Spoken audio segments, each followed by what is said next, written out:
All right, can you hear me now? Yep. Okay.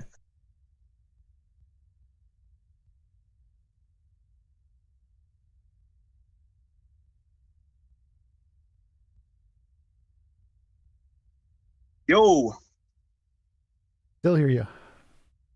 good, good, good. We're good. Ready to go. Awesome. So the earbuds things worked? It Earpods? didn't. It did not? Good, good. We're good. It did not. It worked the first time you and I ever talked, but it never did again. That's weird. That's Apple for you. I'm an Android guy. Android gang. Yeah, yeah. Apple is a scam just to take your money Hate because it. they charge you an extra Despise $300 it. just to put the Apple logo on. Yeah. All right. What's been Well, going on with you, man? Everything been good? yeah, yeah. Well, sort of. My dad lost his job. That sucks. And my friend's dad died from cancer, I think. So Damn, those man. aren't Sorry great. to hear that. Yeah. So, but overall, it's weird because ever since I cured my major depression, even when bad things happen, I still don't feel as bad as I did. And so I don't really know how to react emotionally because it's like I'm supposed to be feeling bad, but I still feel like 100 times better than I did like 6 months ago. So I don't really know how to process through those How emotions. did you get over depression, if you don't mind me asking? Sex.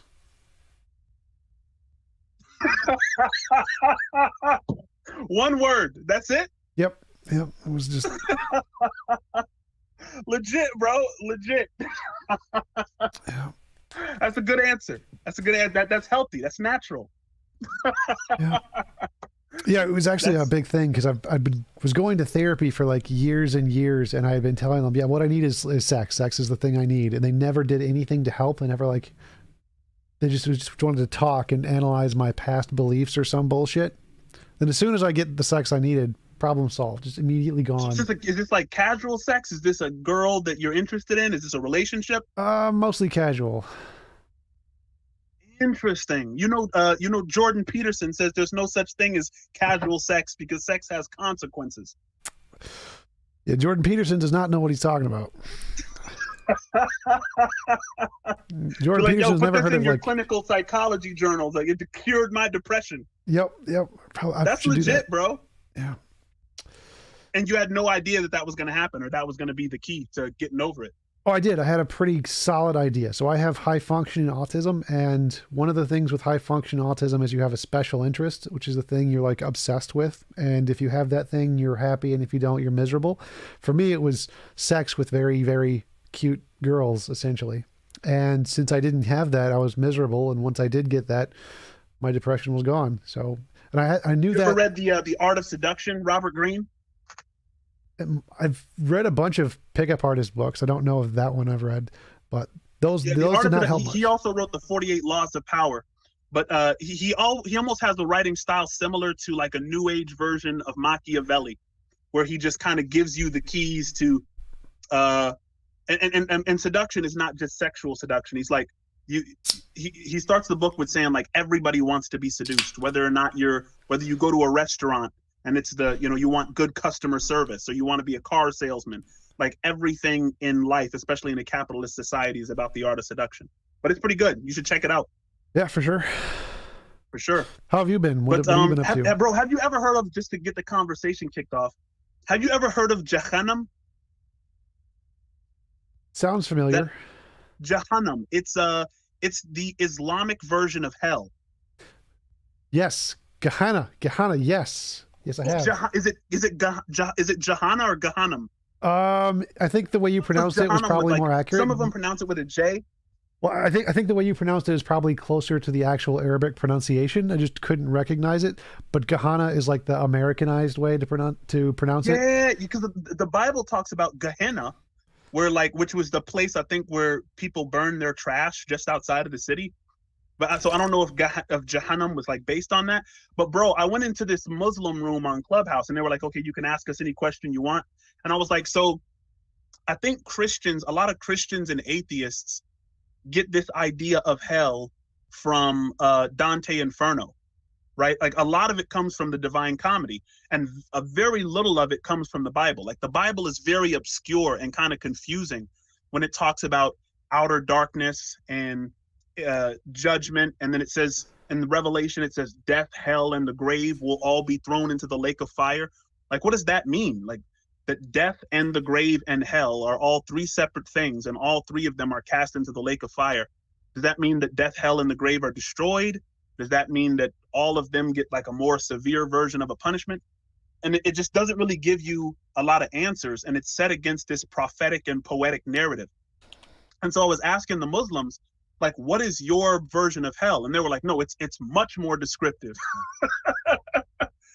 Bro, they have like these crazy, I don't want to say crazy because I respect them. Shout out to my Muslim brothers and sisters. But bro, they have some crazy, like, torturous, really, really, like, torment chambers, like, that are all different. Like, there are some torments where your skin burns off, and then Allah gives you new skin, and then that skin burns off, and he just keeps giving you new skin throughout eternity. You heard of this? Yep. So I'm starting to think that Dante got his ideas from the Islamic hadiths. When was that written? When were the hadiths written? Hadiths? Well, I think they go back as far as like the 6th and 7th century. I think that the Quran was written in the 5th century. So the hadiths go back at least to the 7th or 8th century, I think. And then Dante wrote the Divine Comedy in 1300s, 1400s. Yeah. But it's like they pair really. There's even a level of Jahannam that it's not fire, it's ice. Like, you're frozen and you're like in this perpetual state of freezing. And that reminded me of Dante Inferno too, because that was the devil's punishment. So I was like, whoa. Yeah, there's a lot of the parallels to that. There's actually studying like Jahannam. The Japanese hells also have that, multiple layers with different kinds of punishments at each different layer and one frozen layer. So that whole idea of the multi-layered hell comes from way before even the Quran. I know that the Japanese one, I think, is the oldest one I know that has that. I don't know of the other ones that do. Damn, I didn't even know that. I had no idea. That they said that there's one where, like, if you commit suicide by jumping off a cliff, then you're like perpetually in eternity falling off a cliff. And so I was like, if I have to go to Jahannam, that's the one I want. Because if you're falling off a mountain, bro, and like most of your time in hell is just going to be spent in like free fall. You know what I'm saying? I feel like there's better ways to game that system. Like maybe suicide by cocaine, like just cocaine the entire time, and then you just perpetually high in hell forever. No, but like, so the punishment for the punishment for Tony Montana would be just a giant mountain of cocaine that he has to perpetually sniff, you know. So one thing I told him, I was saying, look, I could think of a worse punishment, right? Have you ever seen Black Mirror on Netflix? Yep, the British one. Yep. Black Mirror has some crazy ideas that are like, so what if hell was like, you can't remember the last, your memory is only a second long, so it always seems like you just got there. That would be a severe version of hell that Allah didn't think about. Well, that's a real thing. People actually have that as disease. I think there are some that are worse than that, for sure. Like, I would say that major depression, I think, would probably be one of the worst hells you can go through, because it's just being in constant emotional pain, like having it just shocked that no one can see or understand, and they think you're crazy. And so everyone around you thinks you're crazy while you're in tremendous pain and can't explain it. So that's a pretty bad one, other than just being physically tortured the entire time. There's also that one, there's a condition where people are literally in physical pain 24/7. That's a pretty bad one. You know, a lot of people don't take into account emotional pain and how big of a role that plays in human torment. Like, people just kind of think that, oh, it's fire, it's, you know, weapons and hooks and all this stuff. But emotional turmoil does play a big role.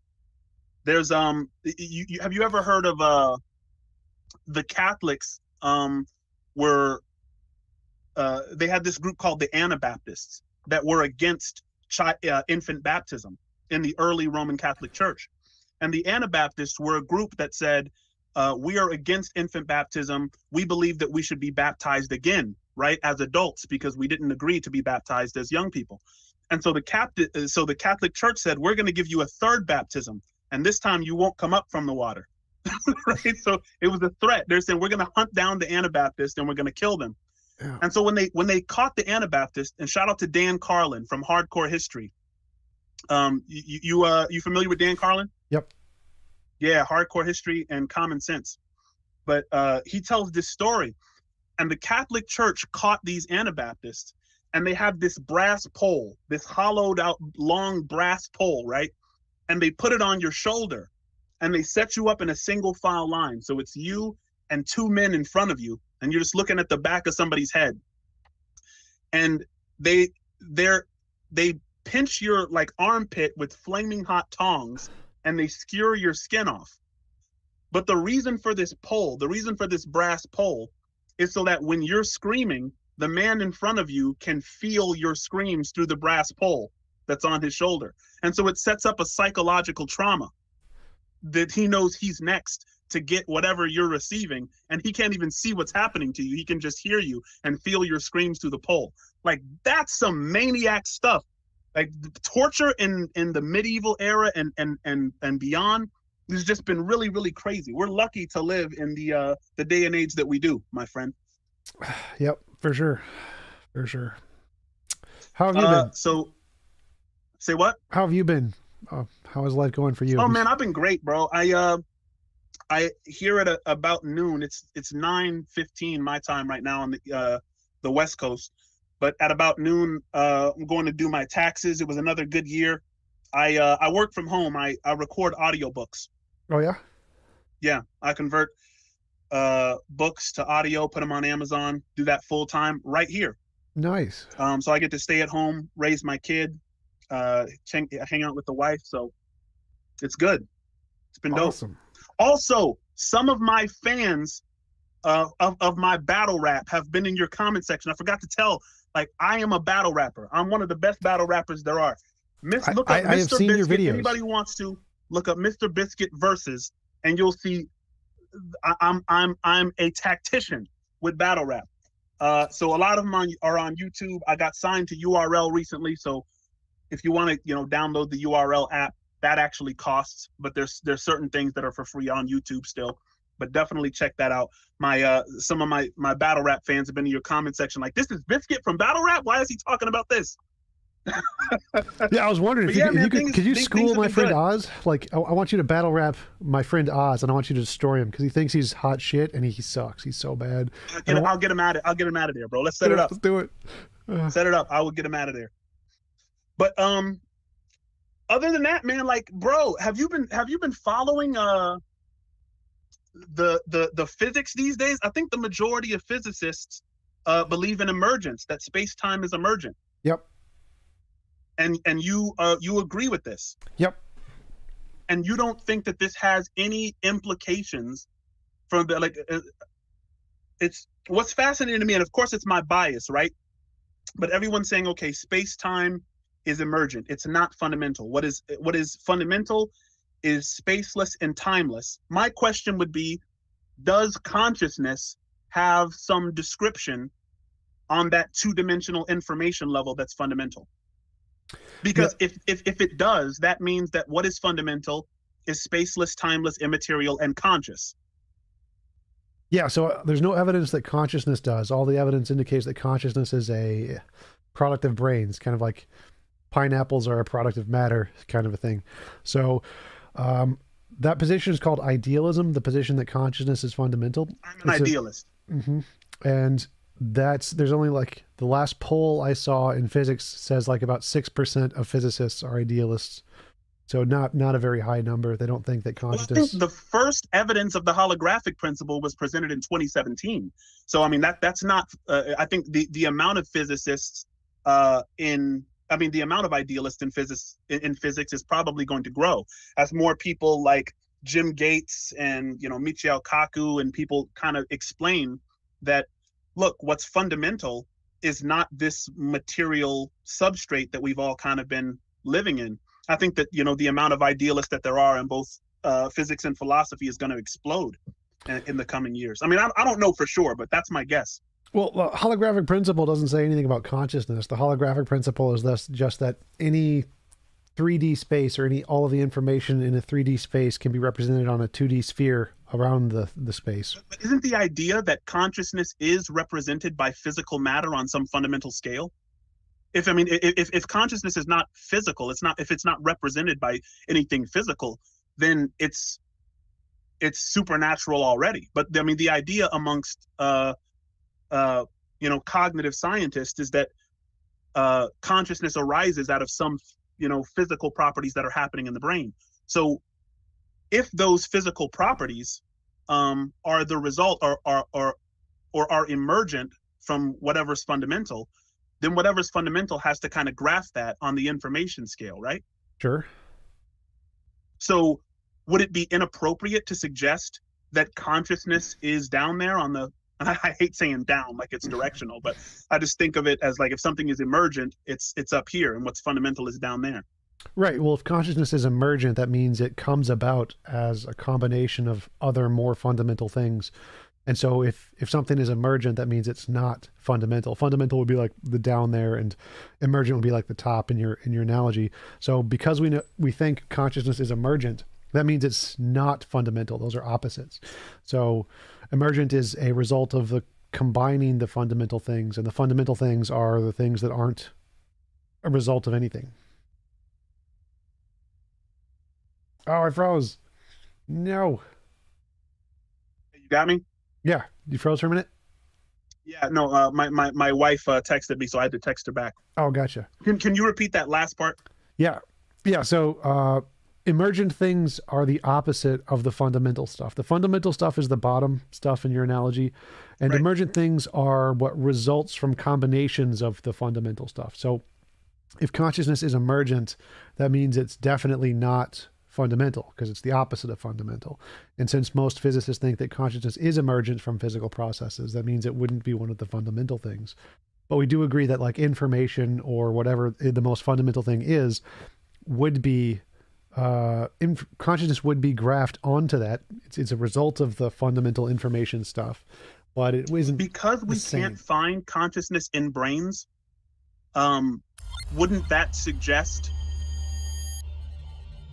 Because we can't find consciousness in brains, wouldn't that suggest that consciousness may be the thing that is fundamental? Like people like Donald Hoffman are saying, look, I think Donald Hoffman said when he got tenure, he started to search elsewhere, right? Because so many people are looking for consciousness in brains. He's saying there's so many people that are there right now, and they've been there for decades upon decades searching for the seat of consciousness within brains. It's time for scientists to start looking elsewhere and possibly to start assuming that consciousness is fundamental. Well, the fact that we can't find it isn't evidence of anything. It's an argument from ignorance. Like it's, oh, look, a UFO, an unidentified flying object. Therefore, it's aliens. I don't think he's making an argument. He's certainly not making an argument yet. He's saying, look, a lot of people are looking over here, and how advances in science are made is when scientists start thinking outside of the box. So he's not saying because it's not here, because that's not conclusive, right? He's not saying it's not in brains. He's just saying so many people for decades have been looking in this one area that it might be a good idea to start looking in other places. Almost like, Einstein did when we make that kind of giant leap toward general relativity. He started thinking of space as an actual flat plane instead of just the nothing upon which things hang. And as a result of thinking outside the box, we got all this, science took a giant leap forward in that way. Sure, absolutely. I think that you should always be willing to explore ideas in unconventional ways and try to discover things. But until you actually make those discoveries, it's just a hypothesis. So Donald Hoffman has a hypothesis, absolutely, but there's no real evidence to support it yet. It's just his hypothesis. So right now, I think all the evidence shows that consciousness is emergent, and we don't know where it is in the brain. Give me that though. Give me the evidence that consciousness is emergent. If we want to mess with consciousness, we mess with your brain. There have been, you've heard of Andrew Vandal, right?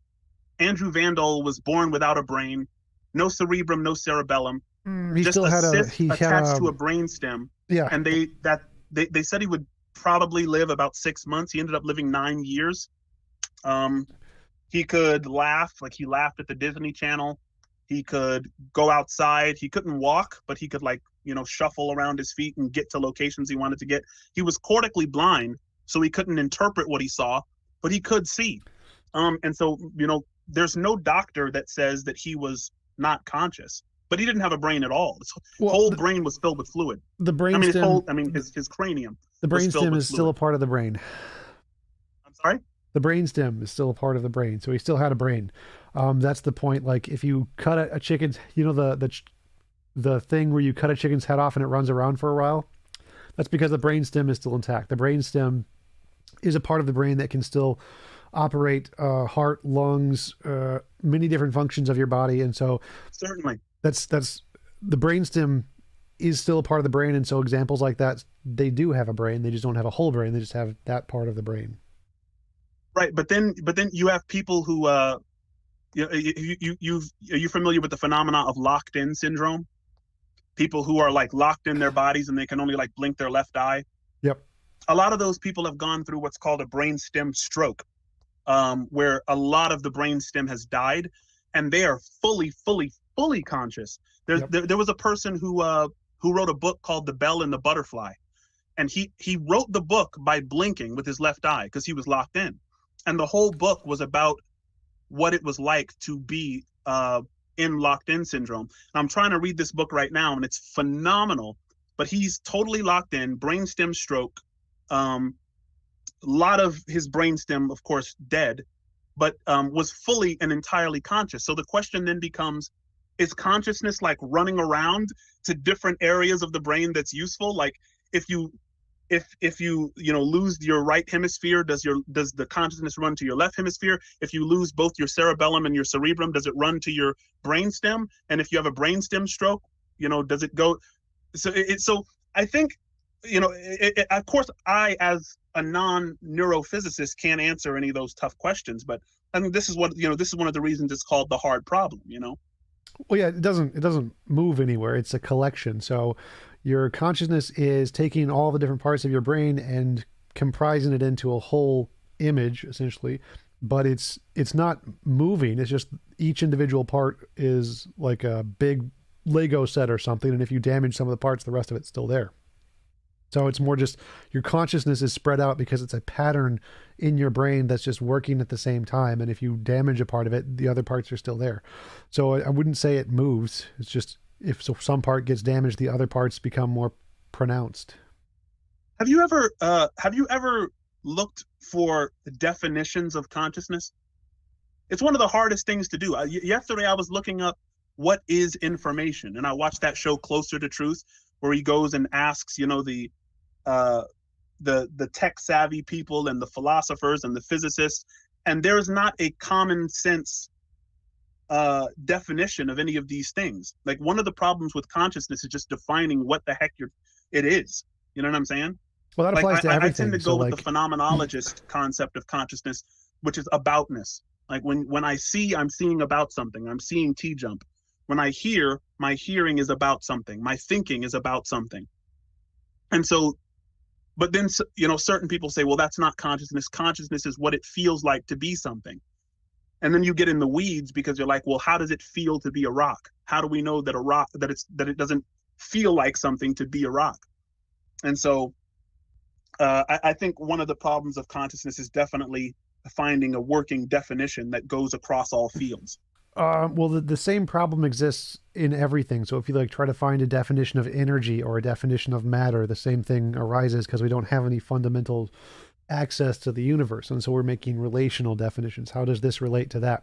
Like if you try to find what matter is anywhere in physics, all you're going to find is how it interacts with other stuff next to it, not what it's actually made of. So we don't actually have fundamental perfect definitions of anything. They're all just interactive definitions of how they work with other stuff. Consciousness to me is just essentially qualia. It's just a direct experience, whatever that is, whatever's causing it, that's consciousness. And so I'd say that you make a really good point about matter, because I try to look up what matter is, and it takes you down a rabbit hole, bro. It's like you look up what is matter, and then it's like, well, matter is determined by mass. And then, okay, well, how do you determine mass? Mass is determined by resistance to acceleration. Okay, well then, and you just go deeper and deeper until you have to just trust somebody who's a physicist who can kind of who can spoon feed you these concepts in a way that it's easier to understand. Well, even physicists have, like, no one knows what mass is, no one knows what energy is, or matter. We don't know what they're actually made of. We just know how they interact with other things. And so Right. the same thing with consciousness. We don't know what it's made of. All we do is we know how it interacts with things. And so it's just conscious experience is just a direct experience, and whatever is causing that is whatever the fundamental nature of consciousness is. Yeah. Yeah. Um, I was going to talk to you about determinism. Why? What convinced you of determinism? Have you always been a determinist? Probably not. I used to be religious, but I don't think I knew anything about philosophy back then. So, what convinced me of determinism was probably the arguments against free will.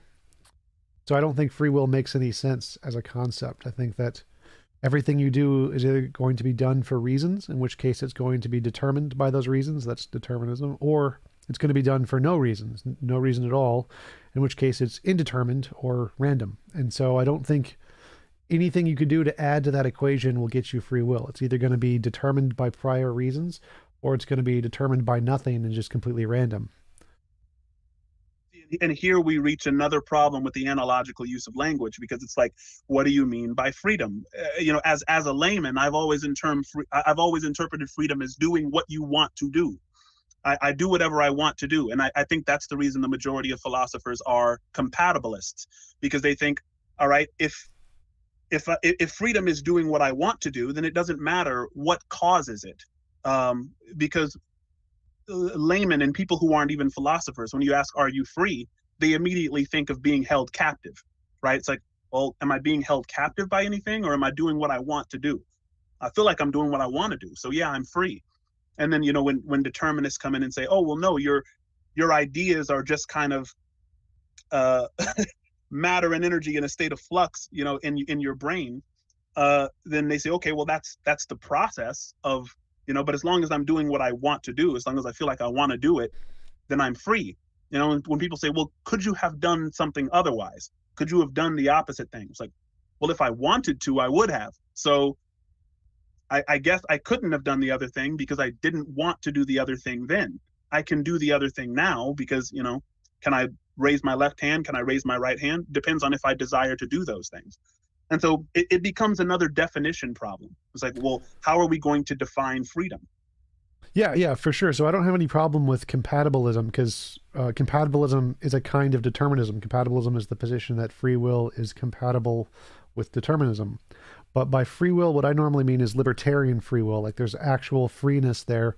And so if you mean, can we have free will in the compatibilist sense? Sure, I'm happy with that. But can you have it in the libertarian sense? No, I don't think that's possible.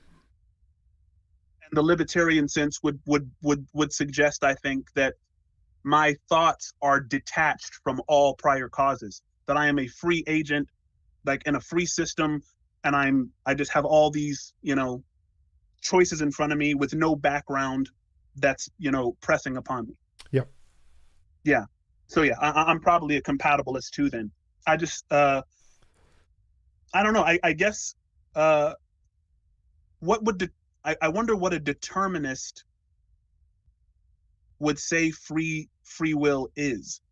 Incoherent. Maybe determinists who are not compatibilists. Oh, because it seems to me that the determinist and the libertarian free will person would both agree with the compatibilist, which is kind of weird. Well, the libertarian free will people usually say compatibilists are wrong, because they want to say choices are causa sui. They're self-caused. They're self-determined, so they're not caused by anything else. But the compatibilist says, well, no, they're caused by other things. Like, we know that the universe and physics or whatever caused your choices, but we're still going to call it free will because, like you said, you're still doing what you want to do, even if what you want is caused by prior things. It doesn't matter. What matters is as long as your brain state desires are able to be fulfilled, that is good enough to be called free will. So I don't think the libertarian free will people would agree with the compatibilists. Maybe not. You make a good point there. I was right before I came on here, I was researching the physicist George Ellis, and he said that quantum mechanics puts to bed the determinism of physicists, at least. The idea that we're all just this physical thing that's in flux because of indeterminacy, because of superposition, right? You can't actually say exactly what a subatomic particle is doing when it's not being observed. And because of that, the flux of physical states that's supposed to be going on from point A to point B in brains is a little bit undetermined. And that kind of sprang the idea of quantum cognition, which is a very, very baby field. It's like it's in its infancy. And so the idea that's what choices might be, a collapse of a wave function in here. Like when I observe a set of choices, I can collapse that wave function and make a decision. And of course, there hasn't been anything, I don't think shown to prove that, but quantum cognition is a new field. Quantum biology is a new field. But I'm really, really excited about, because I'm new to the information that space and time are not fundamental. That's like, I think that's that's more knockdown than anything I've ever used as far as arguments for the existence of God. Of course, we don't know that this thing, which is fundamental, is conscious. But the question is, there is a description of me in what's called Hilbert space, right? There's a description of me in the ones and zeros. And if that description of me that is fundamental contains consciousness, except for it's spaceless and timeless, then that to me would seem to imply that what is fundamental is spaceless, timeless, immaterial, and conscious. And I understand that your objection to that is that consciousness, in your estimation, is emergent from brain states. But it's like there was this, you probably heard about this. There was the theory is that if something gets lost in a black hole, then the 3D object, the space-time object, gets sucked into it, but the information gets smeared across the event horizon. It stays there. Yep. And that kind of that was used to kind of meld quantum mechanics and general relativity, because they have been fighting this whole time about whether everything is lost in a black hole, which the general relativity theorists like Stephen Hawking said has to be the case. And then you had the Leonard Suskins and the Michio Kakus on the other side saying, well, information cannot be destroyed. That would upset quantum mechanics. But the answer was that both of them were right. The 3D version, or the non-fundamental version, gets sucked in, lost, never to be seen again, and the information stays on the event horizon. And that information, that code that's left over, is exactly what's necessary to build the exact thing that was sucked in, right? So if you fell into a black hole, the information to create TJump, the code, is right there on the surface. And so if that information, and of course, we're probably in humanity are never going to be intelligent enough to take that information and build a new you. But if that could be done, your consciousness would be included. But so would the space and the time. Sure. Yeah, the space, the time, the consciousness, the memories, everything would be included. Right. And so I'm trying to process through what you're saying here. So consciousness, so space and time are not fundamental, right? The space and time, the 3D thing gets sucked in the black hole, they're gone, but the information is on the outside. But you wouldn't say that the space and time are fundamental, because they're not, right? Those are things that emerge from something else. Right. But then you keep saying, you seem to be saying the opposite about consciousness. You're saying, well, consciousness goes into the black hole too, just like space and time does. So it seems to be equally as gone as space and time, and equally as emergent as space and time. But you're saying right. This gets back to you're 100% right, because this gets back to the deep disagreement that you and I have. You saying that consciousness is an emergent thing, and I'm not seeing that. Well, yeah. So my question to you is, why do you think consciousness isn't emergent? Because it seems to be acting like space and time, in that it's on the other emergent things that if you put it into a black hole, the consciousness is gone, just like the space and time is gone. But the information to create the consciousness and the space and the time is on the black hole, but the consciousness isn't there, and the space and time aren't there. So why would you think that the consciousness is any different from space and Consciousness time? is not comprised of matter. Matter, like space and time describes matter, and space contains it, right? So, in order to say that consciousness is one of the emergent things, um, would be to say, I think, wouldn't it be to suggest that consciousness is comprised of matter? No, because space and time isn't comprised of matter either. It's a field. It's a quantum field. So, just like you said, consciousness could be like a quantum collapse. A decision could be a quantum collapse or whatever. Space and time aren't made of matter either. They're made of quantum fields. That's why they're called emergent. They're made of a non-material thing. And so, I don't see why you would think consciousness, even if we grant consciousness isn't made of matter, it would still not be one of the fundamental things. It still seems like it would be one of the emergent things. So if we just grant, for the sake of argument, let's say consciousness is not a result of matter. Let's say it's a field, a quantum field of some kind. It could still be like space and time and still be emergent from other fields and not be fundamental, right? Right. So why would you think it's the fundamental one and not just one of the emergent ones? I don't know. Probably my bias. I mean, I guess we don't know either way. We don't know how to go left or right on it, right? I mean, Right. it's the hard problem of consciousness, or I mean, the biological nature of consciousness is the hardest question that that science is dealing with today.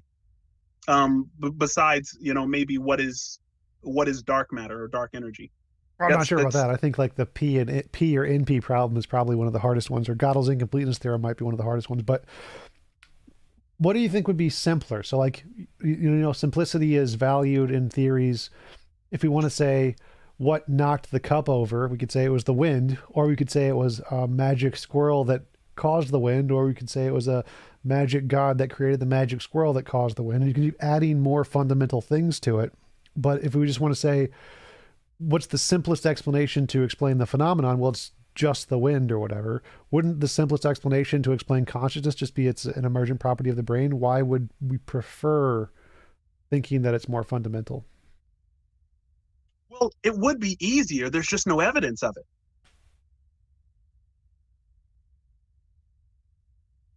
Okay, so like if I said, what caused the cup to fall over? Magic squirrel. There's no evidence of the magic squirrel. But if someone else said it was a magic unicorn that was caused by a magic potato or something, now there's two magic things instead of one. If you're adding in multiple things that have no evidence, that's worse than one thing with no evidence, right?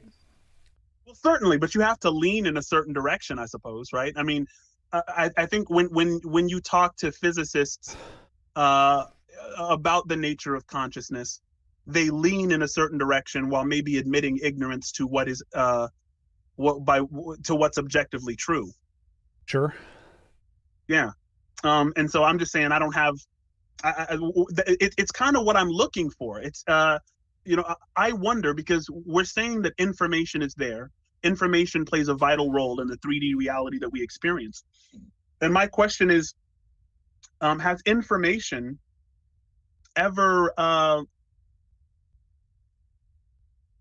information alone have causal properties? Sort of, yes. Okay, good. What are some examples of information alone having causal properties? Because like I know that there's I know Claude Shannon's mathematical theory of information. He talked about encoders and decoders. That for information to take place, someone has to be informed, and so it's like if there's an encoder, there has to be a decoder, right? Yeah. Or there has to be an encoder and a decoder. Yeah, but in Claude Shannon's theory in his paper, his 1958 paper or whatever, information is defined as can be a result of a stochastic system. Stochastic means random. So you don't need it doesn't need to be a person, doesn't need to be an encoder or a decoder. It just needs to be a But field or a physical system. didn't he add to that because Shannon information was like essentially a reduction in entropy or a reduction in uncertainty.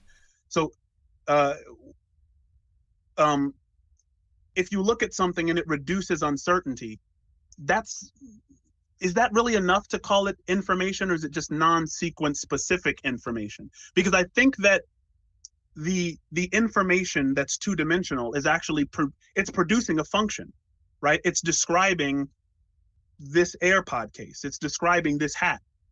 So it's not just random. Right, but like randomness can produce that information. So information pattern systems can be a result of random interactions. They can produce patterns and decrease randomness. So the interactions between different fields or whatever can produce information. It doesn't need to be conscious. So the only point of the stochastic thing is just to show that it can come about by randomness. You don't need a consciousness to have that kind of information.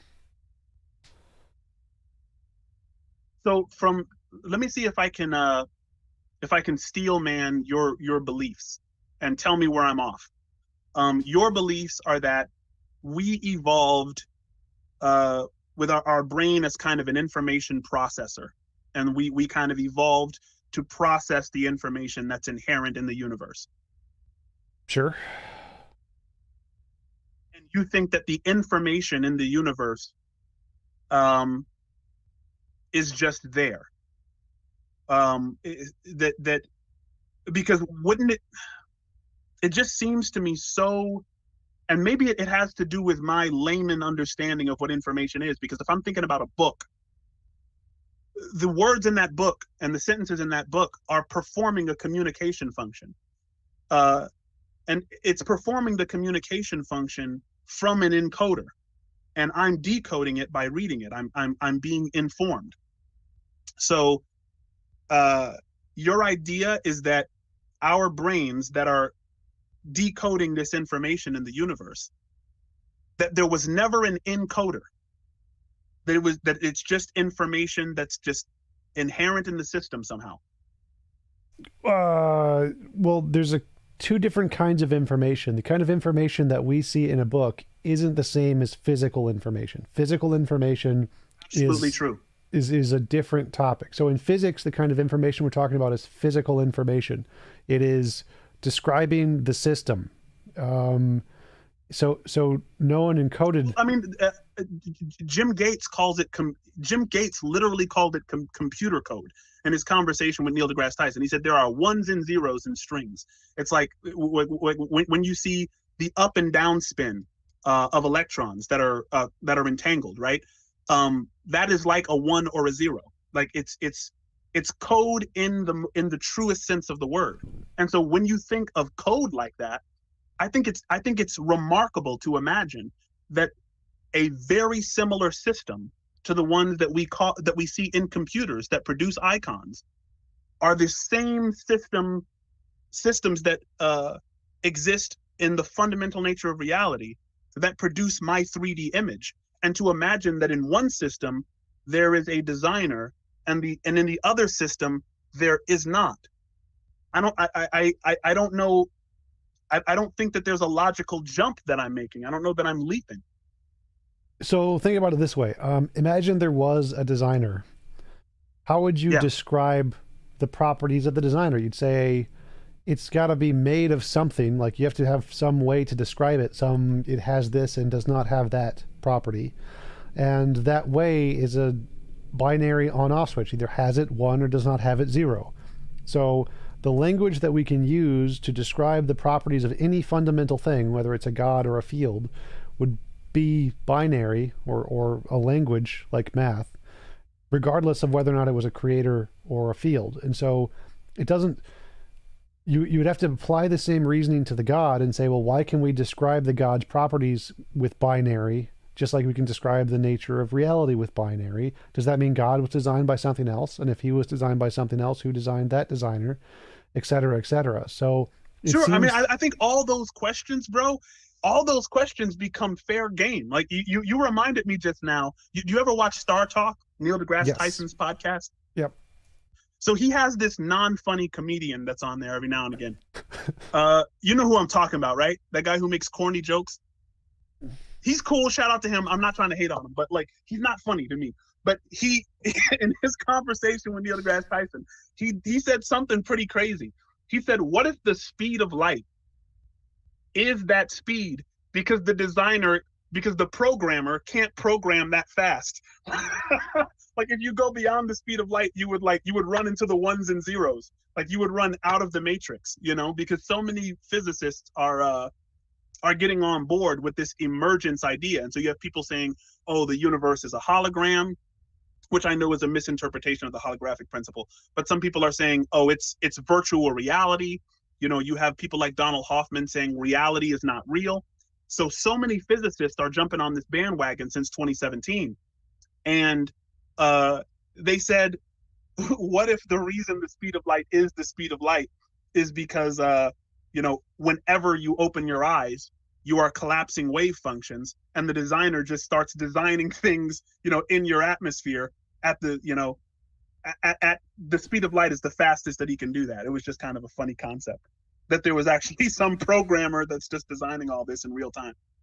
Well, sort of, I would agree with that. So, like, there is a maximum speed at which physical interactions can take place, and that you could analogize that and say that's the fastest the programmer can change stuff in the universe. Sure. So there's definitely going to be a maximum interaction speed between whatever's going on in the universe, and whether or not the medium for that is physics or fields or a programmer, it's going to be the same thing. There's always going to be some limits to the rate at which information can go from one place to another. Are you sympathetic at all to direct panspermia theory? That aliens seeded us here and are kind of monkeying with the physics, and that's the reason we're seeing such spooky action on the quantum level?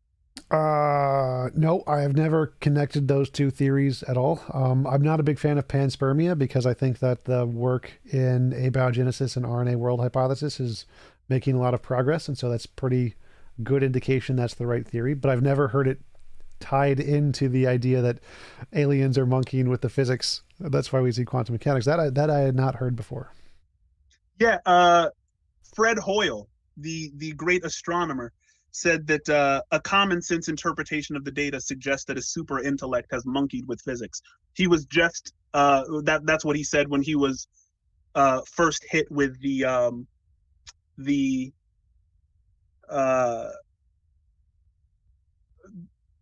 fine tuning, the fine tuning of the universe before all of the physicists hopped on the multiple universe bandwagon. But no, that's where I'm at, bro. I think a super intellect has monkeyed with physics, uh, and of course, my bias is something that I cannot. I always reach out to people and say, listen, accept your bias. Know that from the jump, so that you can try your best when you're looking at these science educators and these philosophy educators. Be in touch with your bias and be willing to admit your bias from the jump. So I am. Sure. Well, I think the fine tuning argument and the quantum physics argument are two slightly separate things. So, like fine tuning, looking at the fine tuning of the constants of the universe. The reason it's intuitive for us to think it's caused by a mind is because we think everything is caused by a mind. It's our anthropocentric fallacy. It's the type 1, type 2 fallacies caused by About evolution. that cloud that looks like a turtle? Yes, sort of. The monster under the bed, yeah. The darkness in the guy hiding in the bushes, caused by evolution. Because if you hear a rustle in the bushes and you think it's the wind, you get eaten sometimes. And if you always think it's a lion and you always run away, you survive more. So evolution has always made it intuitive for us to think there is an agency behind whatever we're thinking. But I don't think there's no like actual evidence to indicate that. Like for the fine tuning problem, even though I agree there is a fact that if you change any of the constants in a very small amount, life would not be possible in the universe. That doesn't indicate that it was designed, because the designer would have to be equally as fine-tuned.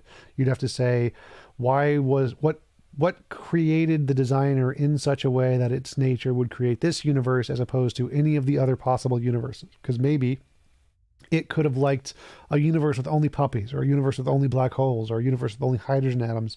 So for every possible variation of the way the universe could be, there's a possible god or designer who could have wanted one of those alternate universes, which means the nature of the designer is equally as fine-tuned as the nature of the universe, such that that god would produce a life-permitting universe.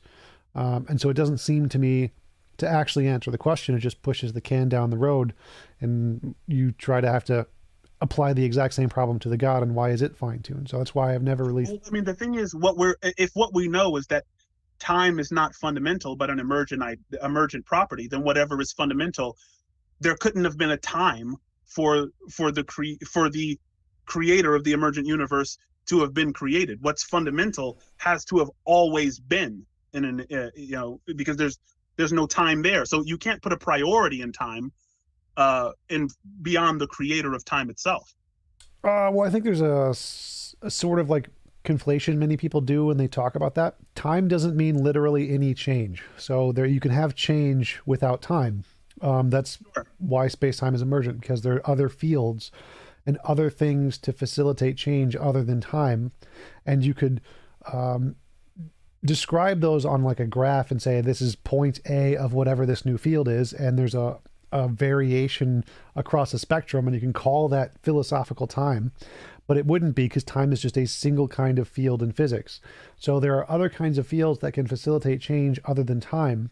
And so you don't need time to have physical interactions. There can be other physical things that exist before time did without any problem. Right. I'm just saying, how could how could God have, in a timeless reality, come into being and then after he comes into being decide to create time if there was a time in which he didn't exist? Or I agree Because that there has to be... I understand what you're saying. I think the majority of physicists believe in a clockwork universe, even though I think a lot of them are going to jump off of that bandwagon. That's my prediction. But most physicists believe in a clockwork universe in which every action is implicit in every other action, such that if we had a equation or a theory of everything, we would be able to predict the future based on what happens in the here and now, or even what happened in the past. But yeah, I don't think that same thing applies to what's fundamental. Do you? Uh, Not exactly. So I agree that there has to be some fundamental thing. I think it's probably a fundamental field. But my point is that whatever that fundamental thing is, it can be done without consciousness. There's no reason to add in consciousness to the nature of what this fundamental thing is. I think some philosophers posit consciousness because they are super, super biased toward their religion and want to believe in God. But other philosophers posit a consciousness for a different reason that I think is still important. It's because consciousness has the ability to move. Consciousness has the ability to, we want some kind of mover. We want something that is spaceless and timeless and that has causal properties, right? And so the problem with an equation is that equations are descriptive and not causal typically. If I write 1 + 1, or if I write, the 1 million on a piece of paper, it doesn't add $1 million to my bank account. It doesn't do anything. It just sits there. So actually, it does. That's how money works. Huh? You just write it. How money works. You write it down and then it pops up in your bank account. That's actually how money works, because it's all fake. But bro, if you can show me how to do that, bro, of course off cam. If you can show me how to do that off cam, bro, I'm telling you, I'll be your best friend. But it's like I think that equations tend to be more descriptive than causal. And so there are some philosophers who are just biased in favor of whatever religion they want to be true. But there are other philosophers who say, look, the reason that we want mind to be what's fundamental is because we can see our own minds working in causal ways. I'm using my mind to say something to you that's intentional. And I'm using my mind to rotate my fingers like this. So we want something that's spaceless and timeless and that has causal properties as well. And mind is the only thing on offer that seems to work for that. I don't know of anything else that can do that.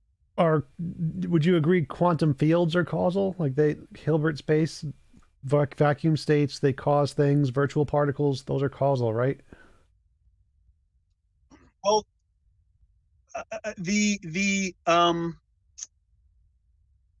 the what was it? There's an interpretation of quantum mechanics that suggests that in a vacuum, particles are popping in and out of existence. The, I think the Copenhagen interpretation of quantum mechanics. what Uh, they all say that because that's a thing we've demonstrated in a lab. well, I mean, the thing is, I think the Bohm interpretation The doesn't suggest that they're in and out of existence, but rather that you can't determine where they are at any given time. yeah, So I the mean, De Broglie Bohm pilot I wave. think most physicists, and I'll have to look this up. Most physicists do agree with you with the Copenhagen interpretation that Yeah, it's about in a 40 vacuum 40%. particles are popping in and out of existence. So that was demonstrated in the Casimir effect. Casimir effect shows that particles pop in and out. The De Broglie Bohm pilot wave theory explains why. It says it's a hidden variable or something, which most physicists don't agree Even a with. quantum vacuum, it contains a lot more than just particles that are fluctuating. Even if they are coming in and out of existence, Sure. there are energy fields, there are photons, there's a lot of things going on in a vacuum, Right, but such that you would have to ask, well, where did the vacuum come from? Does the vacuum have an origin? my question is are quantum fields causal? And the consensus in physics is yes, quantum fields are causal. And that seems to be because you said consciousness doesn't have a better alternative to explain what is the first mover or whatever. It seems to me that quantum fields are a far better explanation. They're causal, they're independent of space-time, and so I think they're a much better explanation than consciousness, because it seems like A consciousness. quantum field Yeah. is independent of space-time? Yes, Is that conclusive? Is that true? yes, that's what they think. Space-time is emergent from other quantum fields, because space and time is a kind of field, and they think it emerges from other kinds of fields that are quantum fields. String theory has 13 different dimensions. Those dimensions are all fields. Sure. I've just never heard. I mean, I and of course I'm like super, new to the subject, but I thought that string theory was it kind of contends with the idea that quarks are fundamental, which the majority of physicists are saying, okay, well, you can't get any smaller than a quark. And the Uh, string theorist says, okay, well, you can get smaller than a quark because quarks consist of vibrating strings. And those vibrating strings make up reality. And, I mean, string theory hasn't been proven. Loop quantum gravity theorists disagree with string theorists, but loop quantum gravity theory hasn't been proven either. Um, so a few things. One, quarks aren't the smallest thing. Gluons are the smallest thing. The gluon field, but quarks are the smallest thing we can demonstrate, because if we try to demonstrate anything smaller, we run into the problem of having to take more energy than there is in the universe. We have to create things faster than light. Faster than light, we can't do that. So we can't discover things smaller than quarks at this time, but that's independent of the hypothesis, because the point here is that all of the different models all agree quantum fields are real things and that they do stuff. And so they all agree quantum fields are causal. They exist and they do things. And they exist outside of space-time. Like all the physicists, as you said, the consensus is that space-time is emergent from other fields. And so that seems to be a better candidate for explaining what the first mover is than consciousness, because it's a causal thing. It exists independent of space-time, and we have lots and lots of evidence that it's real.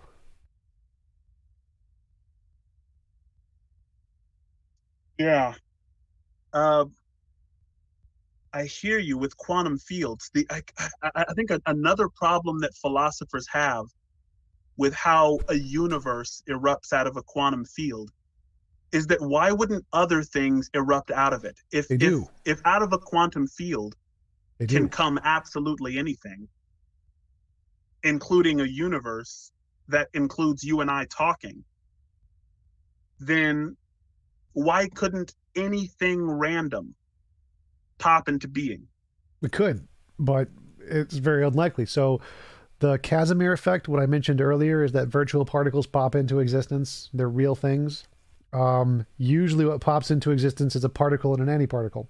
In order to create trillions and trillions of particles and trillions of antiparticles, and to create them in the exact same correct location to produce a chair or an apple or whatever, is pretty unlikely. Like, it's not very probable that you're going to pop 100 billion trillion particles and antiparticles at the exact same time in the exact same place in the exact same direction to produce a chair. Like, it's just too unlikely. It could, but it's just unlikely, because the only things that pop into existence are collections of particles and antiparticles as far as we know. And so Big Bang makes a lot of sense because it's just a big collection of particles and antiparticles, just a bigger example of the Casimir effect. Casimir effect is just one particle, one antiparticle, and you can have 2 or 10 or 20. And then if you get a big enough one, which are very rare, you get the Big Bang. But that's all it is really, is we think the Big Bang is just like the vacuum states producing virtual particles, like in the Casimir effect. It's just a bigger case of that. So other things do pop into existence, like the Big Bang. They're just usually just a particle and an antiparticle, and that's what we think the Casimir effect is. Right. And one of the other hypotheses, I think, is that in fields that are outside of our particular universe, they're creating all other universes that we can't see because we're in our own. Yeah, the many worlds multiverse hypothesis. Right. Which I think was what was that, Vilenkin, Alexander Vilenkin, who came up with the multi-universe hypothesis? I don't think I thought so. he was the first one to posit it. I think it was around longer than him. Is it? I think so. I don't remember. Pretty sure it's been around I know longer. that Lawrence Krauss got a lot of flack for his book, The Universe from Nothing. It's because it's not nothing. He literally never uses nothing anywhere in his book. It's always quantum stuff. Right. And so a lot of people were kind of I mean, certain laymen were led astray. I borrowed the book from a friend, and it was a little bit too dense for me at the time, a couple of years ago. Yes. So conclusion, he should have removed the word nothing from everywhere in his book, because it doesn't. But then where would his attack on theism be? Exactly. That's why not the greatest writing. Good stuff, man. Let me ask you this. Do you think that that the belief in the existence of God is illogical? Depends. Like, because I know that you would assume that it's unreasonable, especially a lot of religions. You believe that a lot of religions are unreasonable. But does the belief in God, as in pure theism, just blank theism, does it violate any law of logic that you're aware of? No. Well, I'd say that's why I said it depends. Like, whether or not you believe something logically is determined by the reason. So, like, knowledge is a justified true belief. So it depends on what your justification is. Like, if you said, I believe in God because it makes me feel good, that's not illogical. That's a perfectly logical reason to believe in God. Or if you said... But except for atheists on Clubhouse do hate when I say that.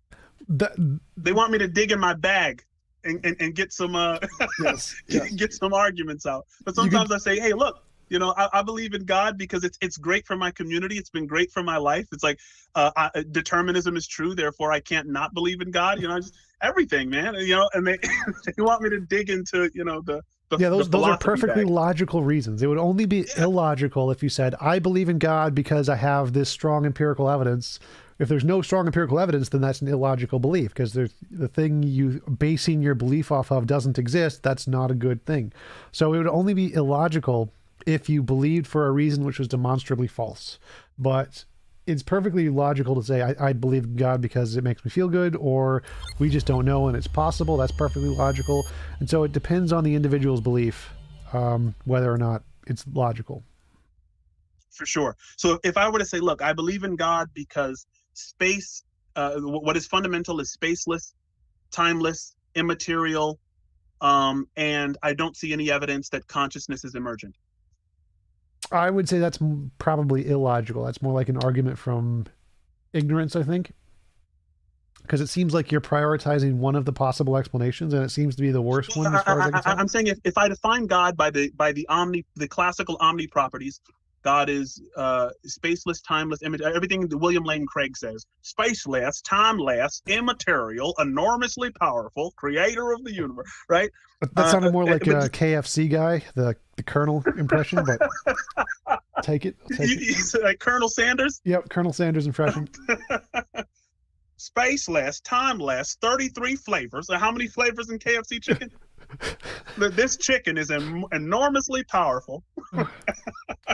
But I would say that if you add in the consciousness and you say the reason you believe it's conscious is because we don't know what consciousness is yet or something along those lines, that's probably going to not be logical. You could say, well, I mean, here's the thing. Donald Hoffman is searching for consciousness in different areas. He believes, just like your favorite scientist, Rupert Sheldrake, Donald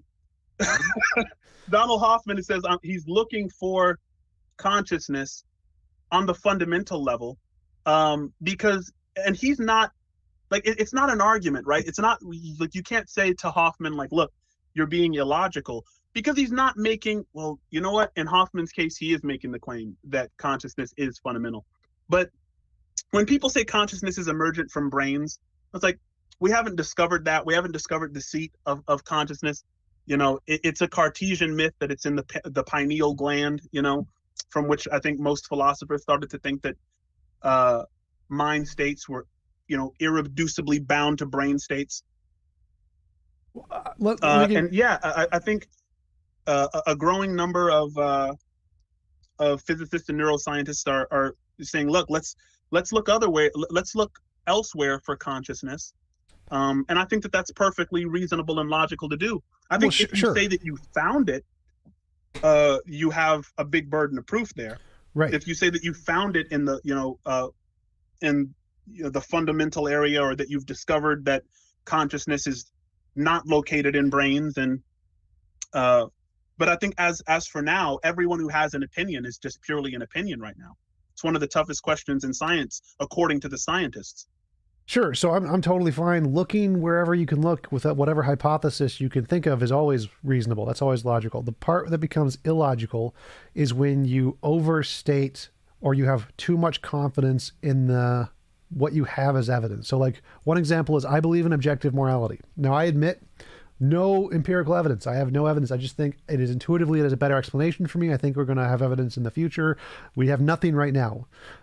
And so that's reasonable because I admit there's no evidence, but it's the one I like. But you do believe in objective morality? Yes. I would say you do have evidence, though. Well, this is just an example. So from an atheist perspective, there's no evidence. So if I admit there's no solid evidence and I still believe it because I choose to, because I think it's going to be shown in the future, something like that, that's reasonable. But if I said, well, we don't really know what the cause of morality is, well, I can say, well, no, we have a much better explanation, which is evolution. There's lots of evidence of evolution that's a better explanation of morality that we have a lot of evidence for. And so it's a much stronger conclusion to say it's a result of evolution than to say it's some objective something in the universe we haven't discovered yet. And the same thing would apply to consciousness. It's a better explanation to say it's just a result of the brain and evolution. And so if you say that, well, I think consciousness is fundamental because I have some kind of evidence, like some empirical evidence, that would be illogical. Just like it would be illogical for me to say, I believe in morality because I have empirical proof of morality. Like, no, I definitely don't. But it's perfectly reasonable to say, I think it's a hypothesis, it's something I want to test, it's something I'm looking forward to, something I think we're going to discover in the future. All of those are logical. It only becomes illogical if you overstate your evidence and say, there is actually good evidence for this when there isn't. Right. And I think it's also reasonable to say, look, this is what I believe. If there's no evidence that you're staring right at and denying it, right? I think it's very reasonable to say, okay, I believe this. And then when more evidence kind of comes to light, then I'll switch my beliefs kind of based on that. Sure. So to say, I believe in a spaceless, timeless, immaterial, enormously powerful, conscious creator of what is our emergent reality, there is nothing either illogical or unreasonable about that statement. Right. Not until you put in evidence that isn't there. Then it would only be unlogical or unreasonable if you put in evidence that isn't there. Dang it, TJump, I'm trying to get you baptized. Hey, I work for money. You pay me, I'll do anything. I got the water right here. I'll pour it right on your head, bro. We sprinkle, we don't dunk. I feel like that would be unhealthy to your phone. Bro, I think, man, I think atheists and theists can come together on this thing, because it's not like when and if physicists come together and say, look, we have in quantum cognition, we have discovered that you know that what is fundamental, what gave rise to this emergent 3D space-time we all experience is conscious. And if they showed that proof and they said, listen, and what this means is that God exists, you know what I'm saying? It doesn't mean, and of course, you might have to do more, but that wouldn't mean that everyone should start running to churches and mosques and temples trying to figure out what this God is like. It means we're all in this thing together, and we all get to kind of play a role in figuring out what this means for our lives. You know what I'm saying? And that's one of the reasons I'm mostly excited about this endeavor, is because it's like dogma annoys me just as much as I assume it annoys you. There's no question that's incontrovertible. Nothing should be beyond questioning or beyond doubting, beyond skepticism. It's one of the reasons that I love the Bible so much, is because all of the patriarchs were confused. You know what I'm saying? Like, all of them were confused, bro. It's like I was having a conversation with the Muslims yesterday that I talked to you about at the beginning of the discussion. They were like, why do you believe the Bible has so many contradictions? I was like, yeah, bro, like they're talking about something ineffable that they don't understand. And they're willing to admit, that Abraham was confused, and David was confused, and Jesus on the cross was confused.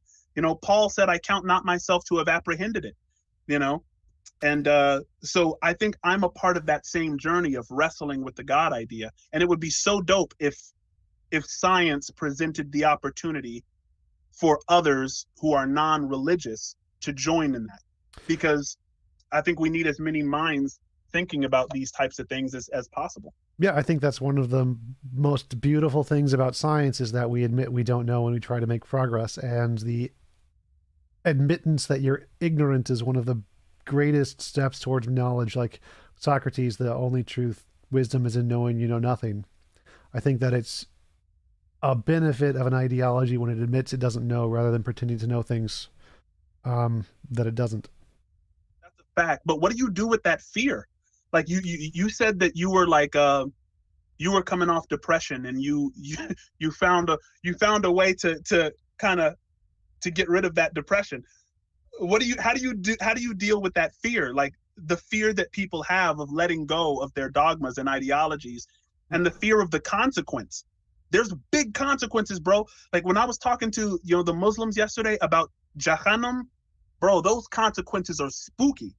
You know what I'm saying? Like, you do not want to go there, and except for the one where you're falling off the mountain forever. I think that'd be pretty dope. But besides, I'm going with my Cocaine Mountain. God, Cocaine Mountain wins. You want the Tony Montana punishment? Yep. Yeah.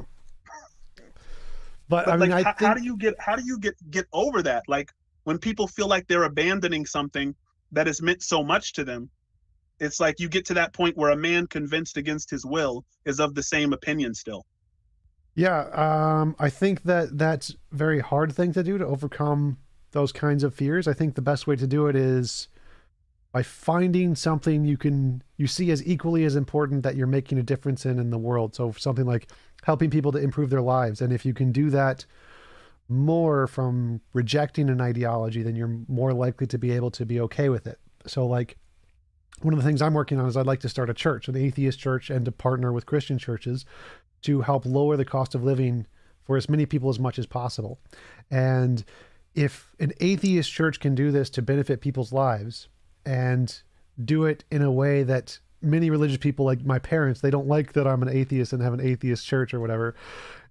If you can beat down that bigotry that you think, oh, atheists are evil or whatever, and show that atheism, or the ideologies you are afraid of adopting, can actually have a huge positive impact in the world and benefit people's lives more so than many of the religious people, then that living by example model can help people to get over their fear of the unknown, because there's a demonstration that there's something else that seems to go against their intuitions that is doing a lot of good in the world. Absolutely. Absolutely. For sure.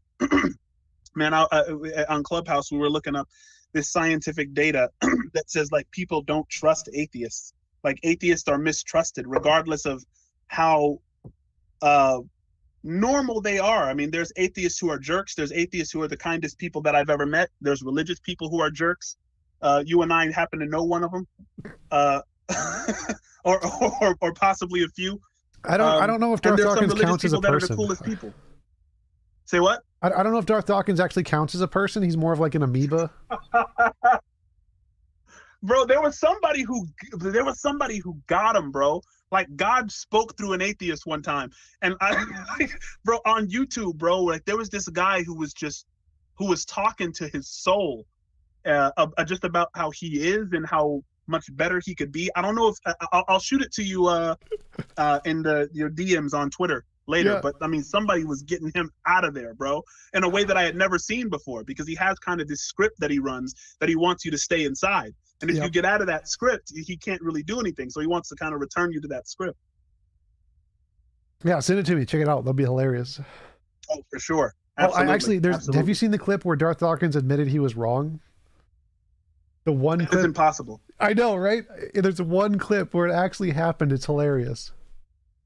He admitted he was wrong. Yep. It was a 2-hour conversation between him and I think another Christian.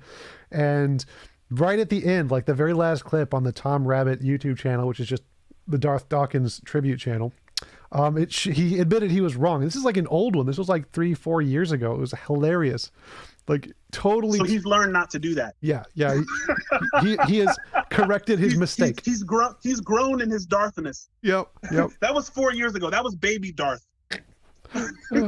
Now he's grown into a full blown radical fundamentalist. He'll never admit he's wrong again.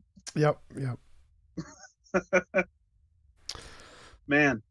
Awesome. So it's been great having you on. We've been going for about an hour and a half. Really appreciate it as always. I do want to set up the rap battle with you and my friend Oz. It's going to be hilarious. Hey, tell him to look me up first, bro. I'll get him out of here, bro. I'm one of the best, bro. He's going to go in blind. I'm somebody who doesn't brag on myself all the time, but in this one area, bro, like I'm undefeated on RBE. No, I've never been on RBE. Undefeated on King of the Dot, undefeated on iBattle, undefeated on URL, which is the biggest battle rap league in the world, bro. Like if he wants it to happen, tell him I'm praying for him.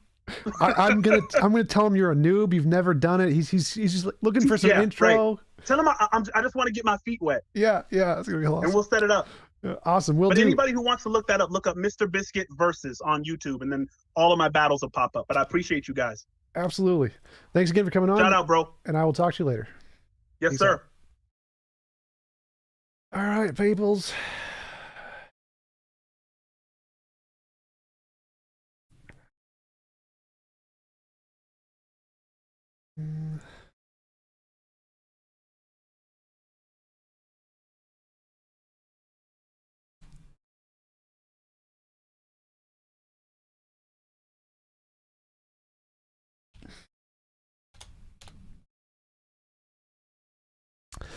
Thank you for the super chats, guys. I appreciate it. Let's see. Let's go through.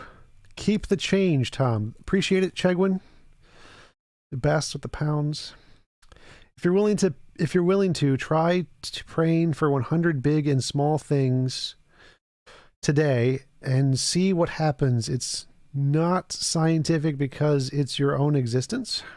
Thank you, Pineapple Platypus. Platypus?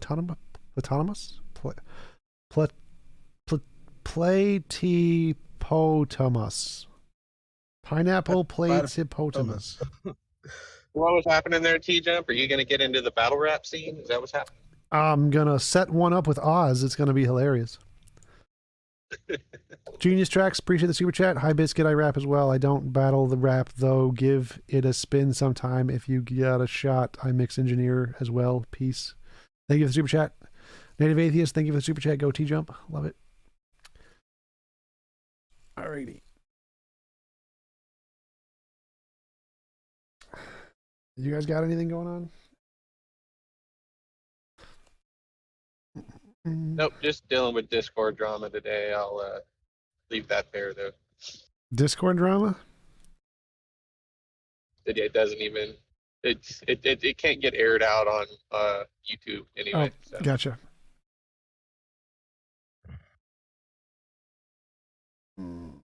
I am playing Cyberpunk 2077. I am really into it.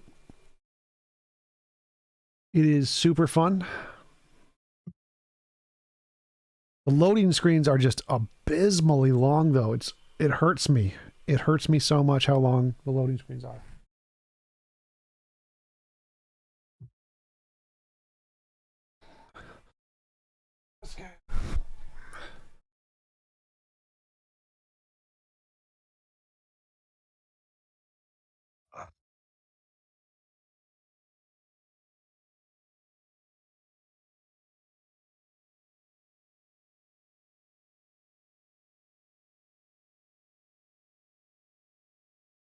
What you up to today, Tom?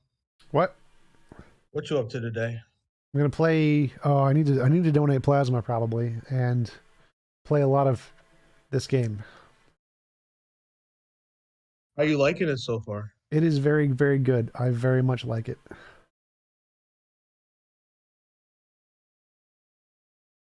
You like the missions, or are you free Yes. roaming? Well, I don't like the story as much. I think the story is kind of annoying, but I like the upgrades. I like collecting weapons. I like going to different shops. I like the skill sets, the battle mechanics. Those are a lot of fun. The Would you hacking compare it stuff. to? Would you compare it to Red Dead Redemption in any way? Red Dead sucks balls. The The new one, I at hear least. you. The new one, Red Dead 2. I didn't like Red Dead 2. Red Dead 1 was fine.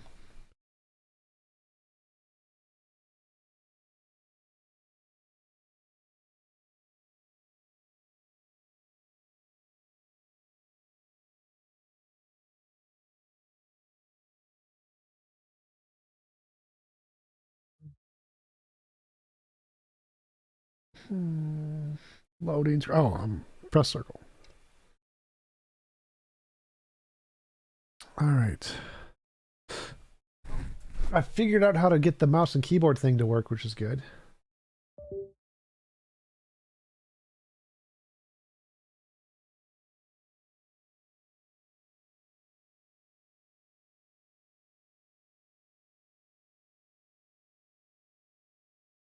Hey, Rascore, you there? Hey, yo, what's up? What's up, man? I haven't heard from you in a while, man. Are you are you you should do a portrait of TJump.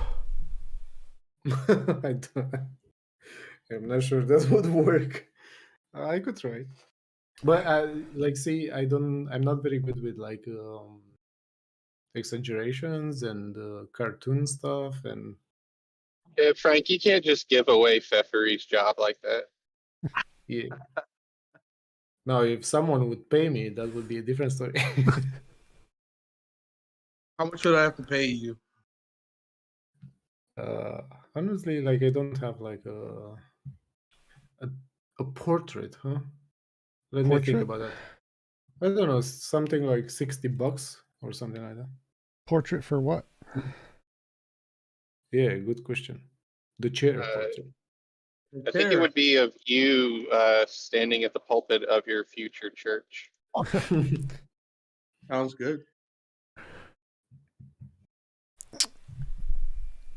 I am definitely going to work on that. I just had to do taxes. Taxes suck. They sent me a 1099 because last year I got like a 1044 or something. So I only had to pay like 17%. And this year I had to pay 30%. I was like, fuck.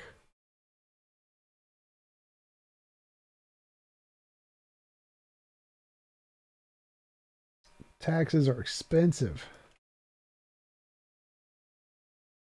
So, nonprofit, we're starting a nonprofit this year because fuck taxes. Yeah, facts.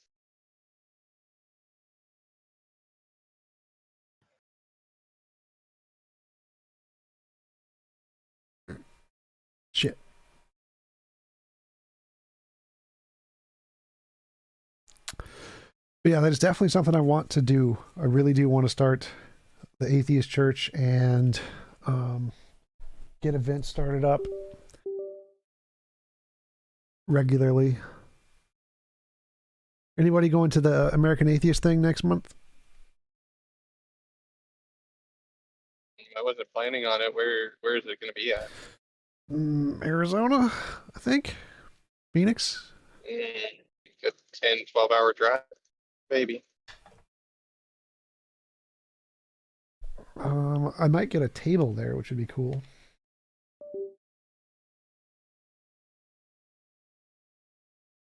Yeah, I'd like to be a speaker for American Atheist. That'd be cool.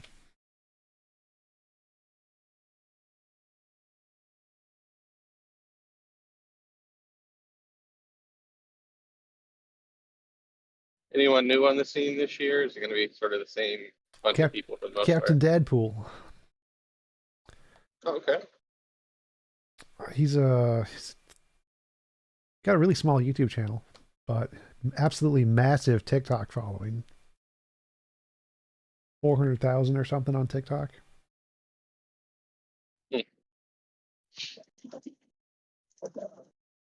Yeah, it was his following emailed the American Atheist in and wanted him as a speaker, and that worked. So I'm like, next time I'm just gonna be like, guys, I need you all to like send emails to American Atheist. Be like, we need TJump as a speaker. Like, yes.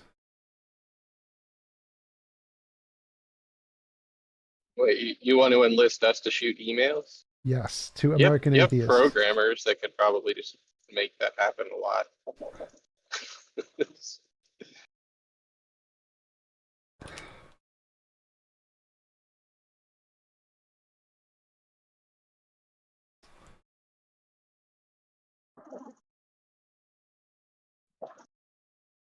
How'd you like to start conversation with Biscuit, Tom? Was it good? Yep, it was good. Biscuit's always good. Biscuit seems like a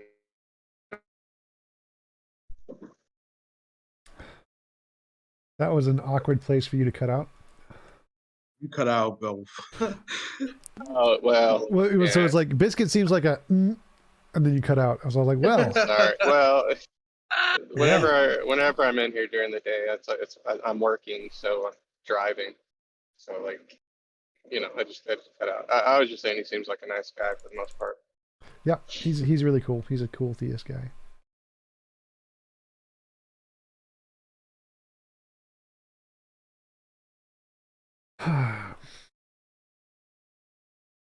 Like I think I could talk with any theist for about an hour as long as we can just bash on Dark Dawkins together,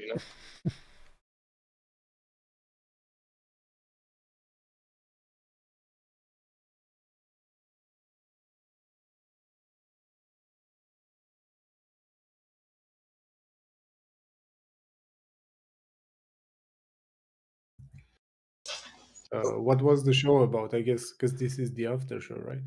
Yep, it was God debate, evidence of God. It was mostly focused on quantum mechanics stuff, consciousness. Hey, can anyone hear me? Yes. Yes. Oh, there it is. It's working now. Yes. Hey, TJump, I was wondering something. Sure. I'm probably wrong about this. Yes, you're wrong. Yeah. Is it possible that morality can be subjective and Sure. then certain morality events can graduate to being objective? If you mean all morality is subjective and then some of it becomes objective?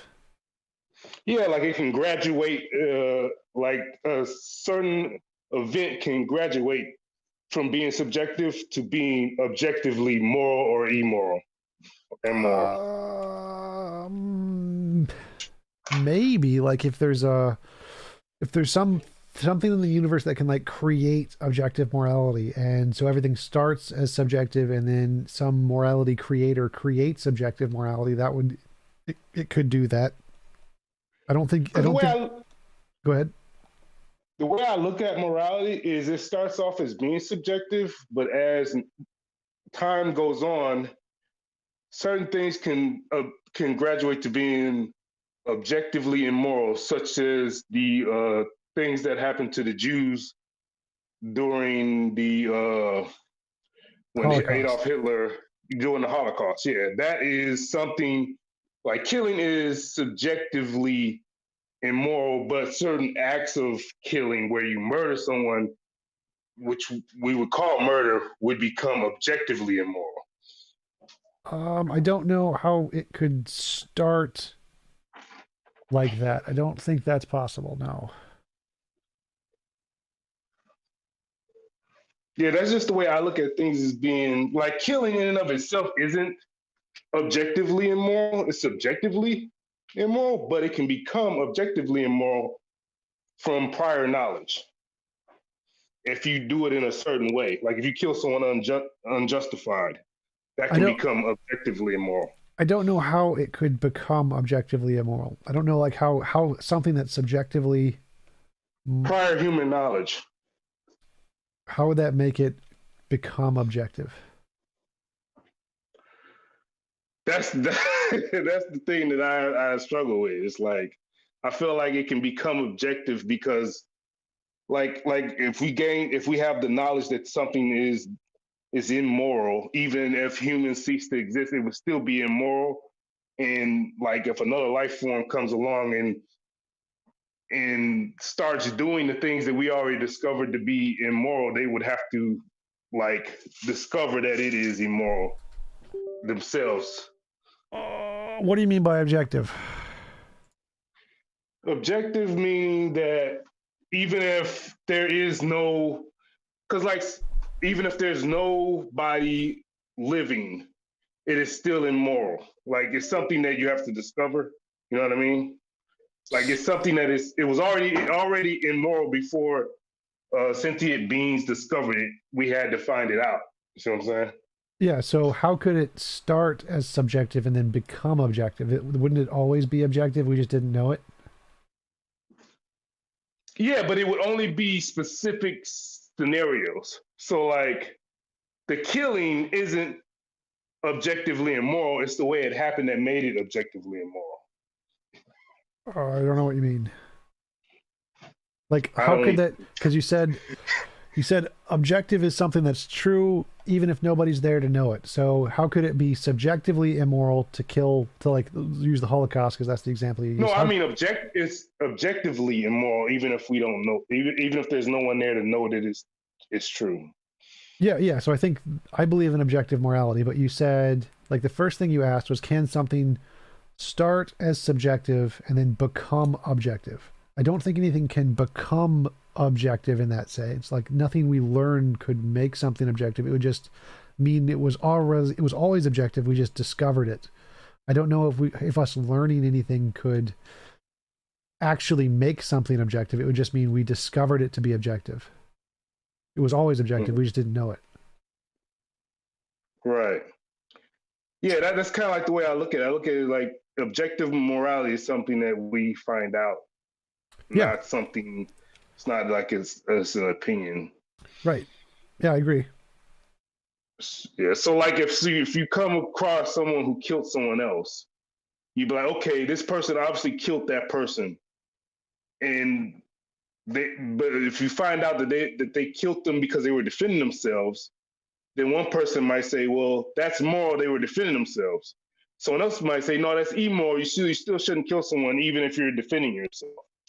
So that's why, I feel like you have to discover whether it's subjective or not. We can graduate something. We can prove that, hey, this killing was moral. It was objectively moral for this person to kill this person because they were defending themselves. And then it graduates to being objectively moral to kill someone to defend yourself.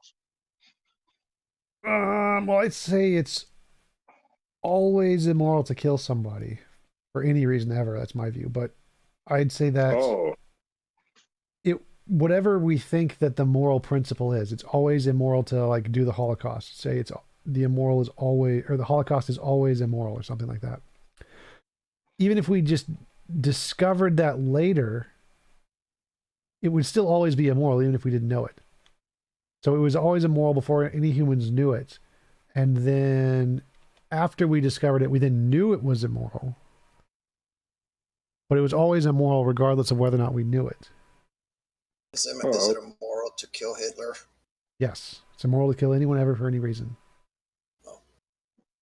That's just your view, though. But my view's right, so that's all that matters. I have a question, TJump, if I may. Just a quick one. Sure. Are you a deontologist, virtue ethicist, No. consequentialist, or none of the above?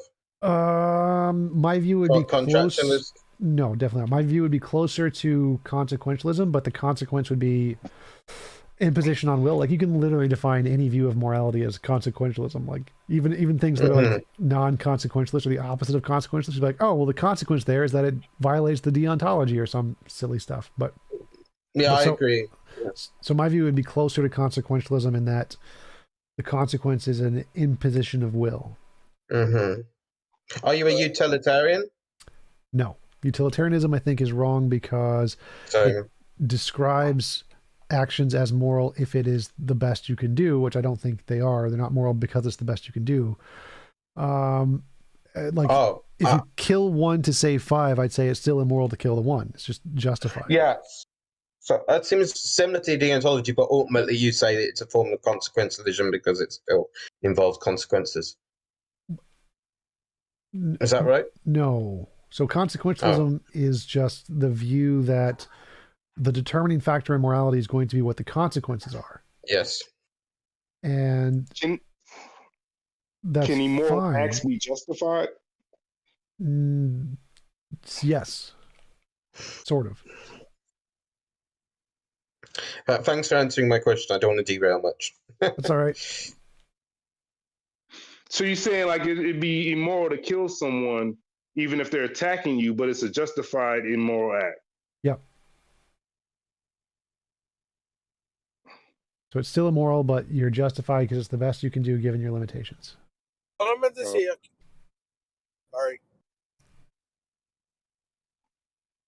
What about, I don't really like this topic anyways, but what about putting somebody in jail? Yep, same thing. Justified immoral action. I kind of look at this is I fucking hate this topic. Why do you guys like this fucking topic so much? I don't get it. I kind of look at putting someone in jail as why do you like every fucking debate that we go to? Like, this is the topic that comes up every freaking time. Why do you guys like it so much? It's fun. It's fun. I kind of look at putting someone in jail as quarantining them from society. Yeah, pretty much. Detainment, yeah. It can be justified. It's just that they put people in jail for stuff that they shouldn't. Like weed. You shouldn't put Yes. someone in jail because they're smoking weed. You don't need to be quarantined from society because you're smoking weed. Yep. No, everybody agrees with that. Especially if you're not smoking it in people's faces. No, that's you're supposed to do that. Share the love. And maybe unless they have a lung condition, yeah. Well, guys, weed is legal now, so you don't have to worry about that. It's coming around. I wish it was legal here. I mean, we came a long way from killing the scientists. So, so yeah, we made progress there.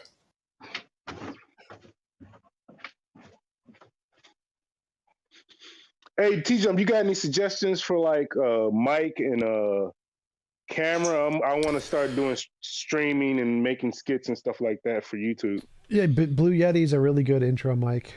There's a really cool mic that just came out if you want to spend a little more money, which is I forget what it's called.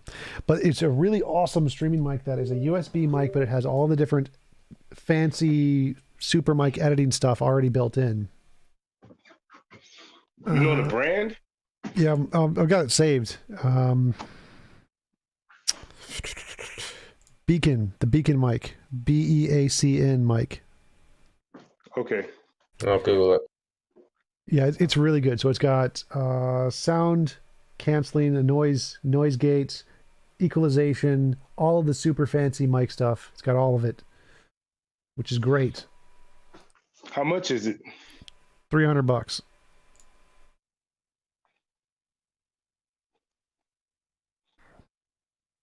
It says the world's most advanced USB microphone. Yep. I've got a pretty decent mic, the Razer Siren X. It's quite old now, but it's kind of similar to Blue Yeti level, I think, or slightly below or slightly above, depending on your preference. But I don't use it very often. I just use this cheap built-in mic because the way my setup is, I don't have a desktop computer, so I find it awkward to set it up somewhere. Yeah. Yep. But when I've got a good setup, that's what I'd use. This is just a crap. This is a built-in mic that's built into my laptop keyboard. I mean, as far as laptop mics go, it's pretty decent, but it's obviously still not any good.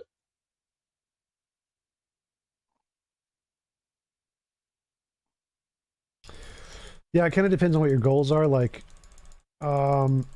if you really want a really fancy mic that can do all the stuff, that's the best, cheapest one to do it.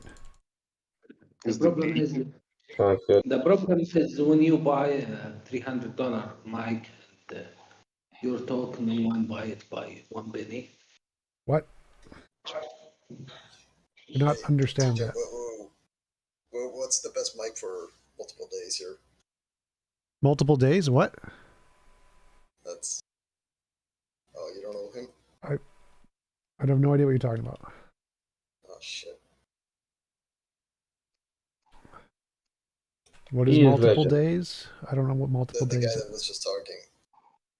What is the best mic for him? Yeah, so the best mic is the Beacon mic is the best mic for if you want pro stuff. Pro quality mic, that's the cheapest and does the most. It's the Beacon one is definitely it. And what about like cameras? Like webcams are pretty good. If you want something high quality, I like the Sony A6400. That's a really good one.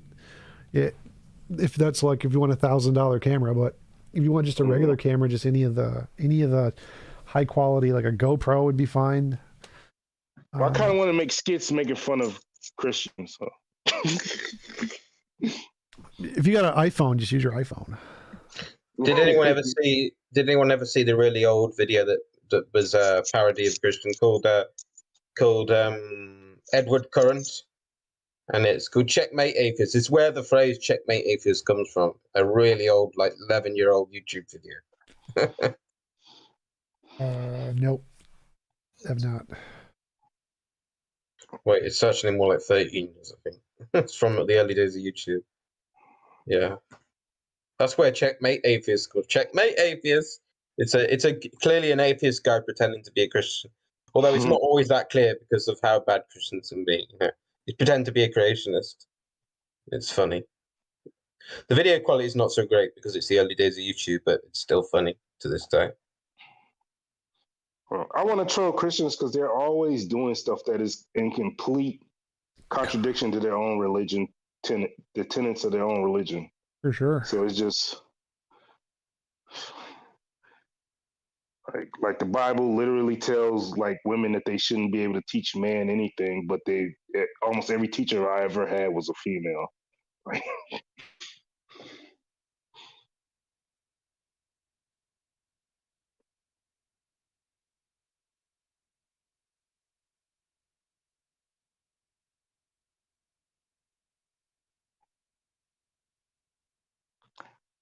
Yeah, I'm looking on Amazon now. I don't know if they sell this beacon on Amazon. I just wanted to look at it. No, it's not on Amazon. They only sell it from their own website. So just Google Beacon Mic and go to their website, and that's where you have to get it because they're all sold out right now. They're brand new technology. Everyone's buying them up really, really quick because they're good. They're really, really good mics. No, they'll probably come out on Amazon like in a year or two, won't they? Probably. They'll probably come out when the next speaker mic comes out. Yeah. I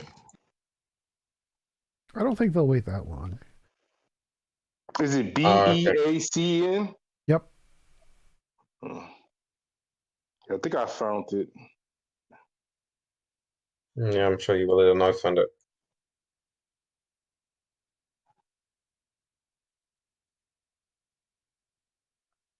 It's $279. It comes in white and black.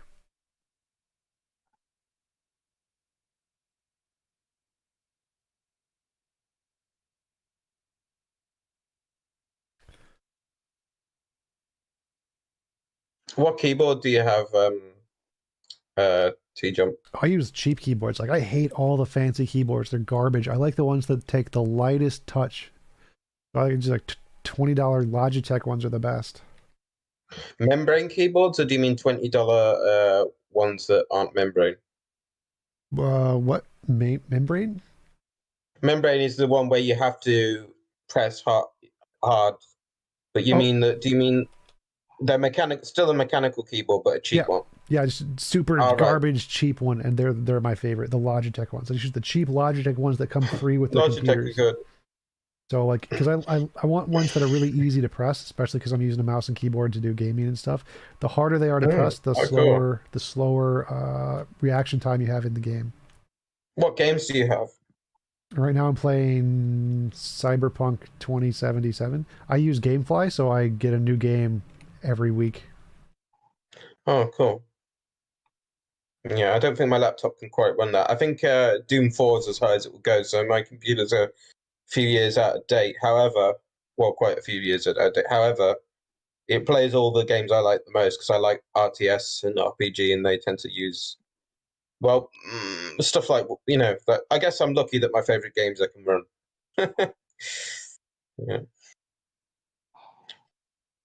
Yeah, I'm playing PS4. I don't game on my console, or I don't game on my PC because it's a work PC. So. All right. Yeah. I guess you haven't considered it worth it to get a gaming one as well. Well, it's a gaming one for streaming though. I stream it, so you want it to have all the gaming stuff because you use the NVENC, right? NVENC thing with streaming in order to make all the processing done by the graphics card. But I don't want to put anything on it that takes up memory or storage or does anything like gaming. It's just not worth it. It's a work PC. Mm-hmm. No worries. Also, I like you don't have to install shit as much on PS4. I don't like the install times and then dealing with all the garbage. I like just put it in and you're done. So I really like the user friendliness of PlayStation, of consoles. Probably gonna get a PlayStation 5 eventually. I should eventually get a PlayStation. I'll probably get a 4 before I get a 5. Because I tend to always be one generation behind. That way I save a lot of money. It's like when the 5 comes out, I get the 4. When the 4 comes out, I get the 3. When the 3 comes, that's what I tend to do. But I haven't had my own console. We've never had. It's always been family members or girlfriends, and I guess eventually I should get my own console as well. Try and get myself off the PC because I'm on the PC all the time. I need to move around my home more so my life doesn't fall apart as much. It'll always be falling apart a little, I think, but. Yeah, the one thing I don't like is that there's no mouse and keyboard for games on consoles, so I had to buy a modder to mod mine so I could put mouse and keyboard on it. Oh, cool. Yeah, mouse and keyboard is the ultimate control, yeah. But the problem is it takes a lot of work because you have to micromanage all the dead zone and stuff to make it work for each and individual game. So that's kind of a pain. Yikes. Yeah, that must be annoying, but a pain, but worth it. Yep. Just about.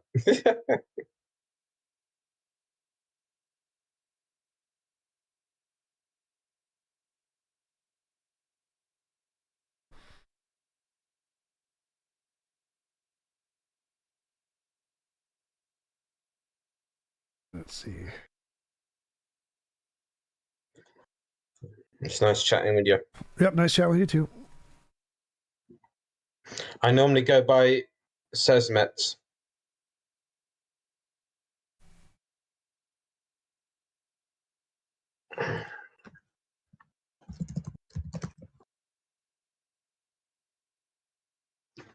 I quite like my laptop keyboard because it's very small. I don't have the largest hands, so my hands do less stretching. I wish I could. I should see if there's any mechanical keyboards that are mini in size. Mini mechanical keyboards, I guess. Yeah, there's definitely I've seen some. Because they're the ones, they're the ones with the on and off switches, so you don't have to press hard. Some you have to press hard than others to activate the switches, but once they're active, they're active. Yeah. Yeah, I use wired. I don't like on and off buttons.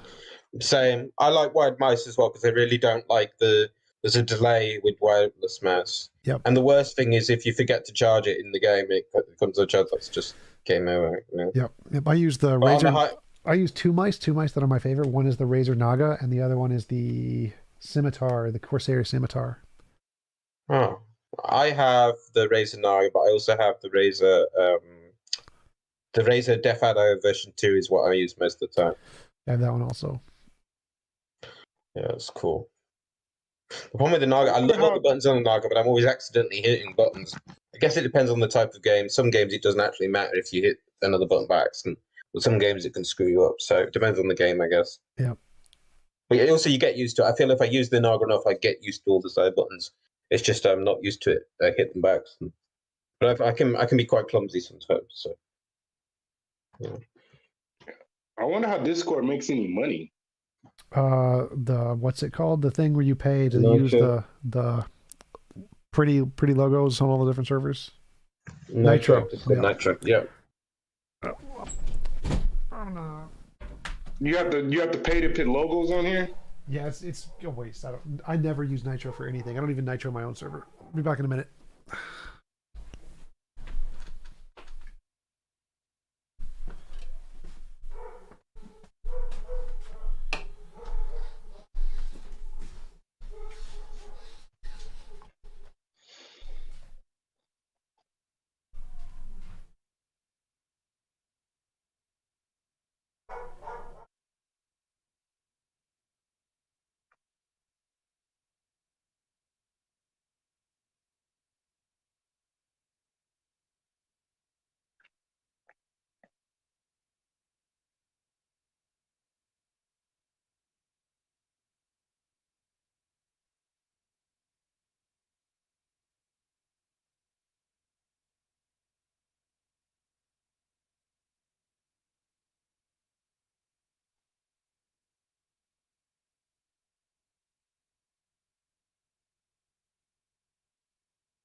All right, I'm back.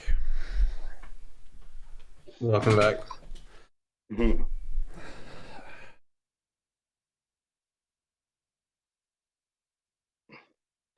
Hey, TJump, you think you're going to have any debates with people about the actual Bible? It seems like every debate is just arguing like meta ethics and not actually debating their religion, but debating just the idea that there might possibly be a God, which to me doesn't even matter. I don't usually debate the Bible because I'm not as interested in like biblical debates because it's mostly just how do I subjectively interpret this statement. Mostly, it's not like there's any really objective truth to what the Bible says. It's mostly subjective interpretation. Hmm.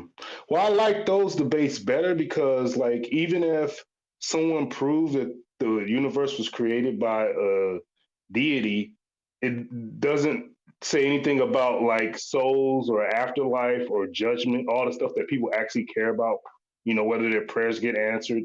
Like, who cares if the universe was created if the creator doesn't care about us and we die and we just turn to dust and nothing happens? Like, reason why people believe in God is because they want their prayers to be answered. They want to see their dead relatives after they die. They want to go to heaven. They want to avoid hell. These are the important things, not whether or not the universe was created. So it's like we need to talk about the actual gods that are being proposed so we can show, hey, this is BS. This is why this is BS.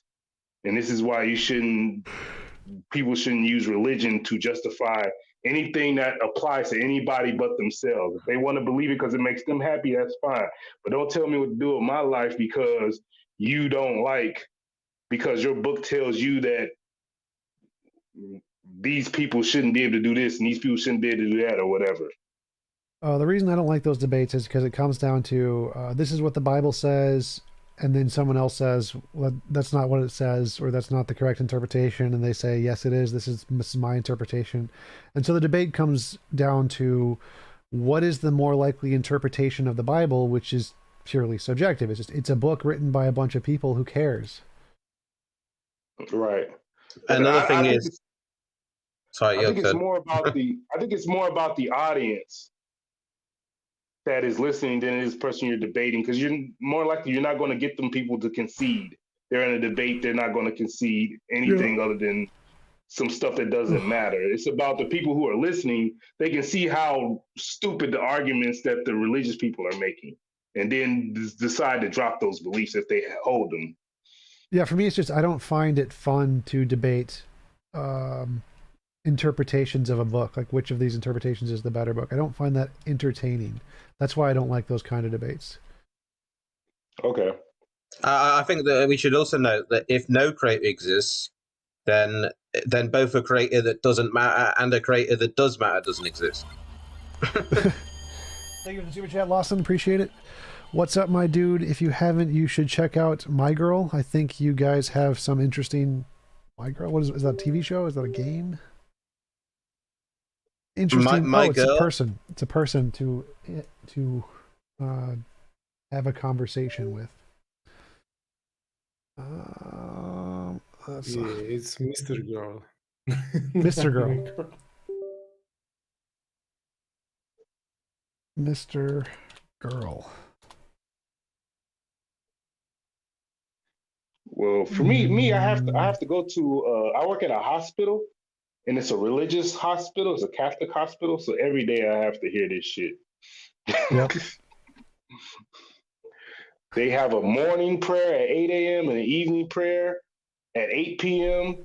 And they have prayers before every meeting and before every huddle.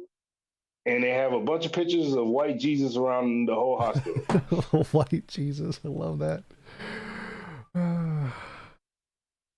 You should you should ask them if you can bring in like an atheist pastor. Bring in like an atheist pastor. Like, I want my atheist pastor to do a invocation. I didn't know there were atheist pastors. Oh yeah, for sure. He's openly an atheist, or is he a closet atheist? Yeah, there are both kinds. Yeah, there's a lot more closet atheists, I bet. I mean, like, so of atheist pastors, there's atheist pastors who are pastors of atheism, and there are atheist pastors who are Christian pastors, but they just haven't told their congregation because they're going to lose their job. So there are pastors. You know, pastors of the Flying Spaghetti Monster. Pastor. Yeah, if I was a pastor, I'd be a closet atheist too, just because of the tax breaks I get. Well, you can get the tax breaks as an atheist organization. Like the Atheist Experience, I think, is a nonprofit. The Black Atheists are a nonprofit. I'm going to try and make a nonprofit. Right, but like my hospital, for instance, has has a church in the actual hospital, and they have priests and clergy and nuns walking all around the hospital. So like, I'm pretty sure they all get they're tax exempt. Like when I filed my taxes, it even asked me if I was a member of a religious organization Yeah, for tax purposes. so there are atheist religious organizations who are also get that exemption. Like the secular churches, the Unitarian churches, like there are atheist organizations that can also get that. Yeah. I'm going to make one, so I'm glad for this. If too many organizations do that, they're going to take that tax exemption away. Well, no, because no. It's designed not for Christianity. It's designed for any kind of religious system, and many of them don't have a God. It doesn't make a difference. Right, but most of the people who use that are religious or Christian organizations. So if a bunch of organizations start using that aren't Christian or Muslim, they're gonna be like, oh, we need to get rid of this. There's too many people abusing this. Well, I think there are a lot of them. There are a lot of organizations that use that aren't, like Scientology, Mormonism. There are a lot of religions that do get that status that have nothing to do with like monotheism. I got to go. It's been fun. Catch you later, folks. See ya. Bye.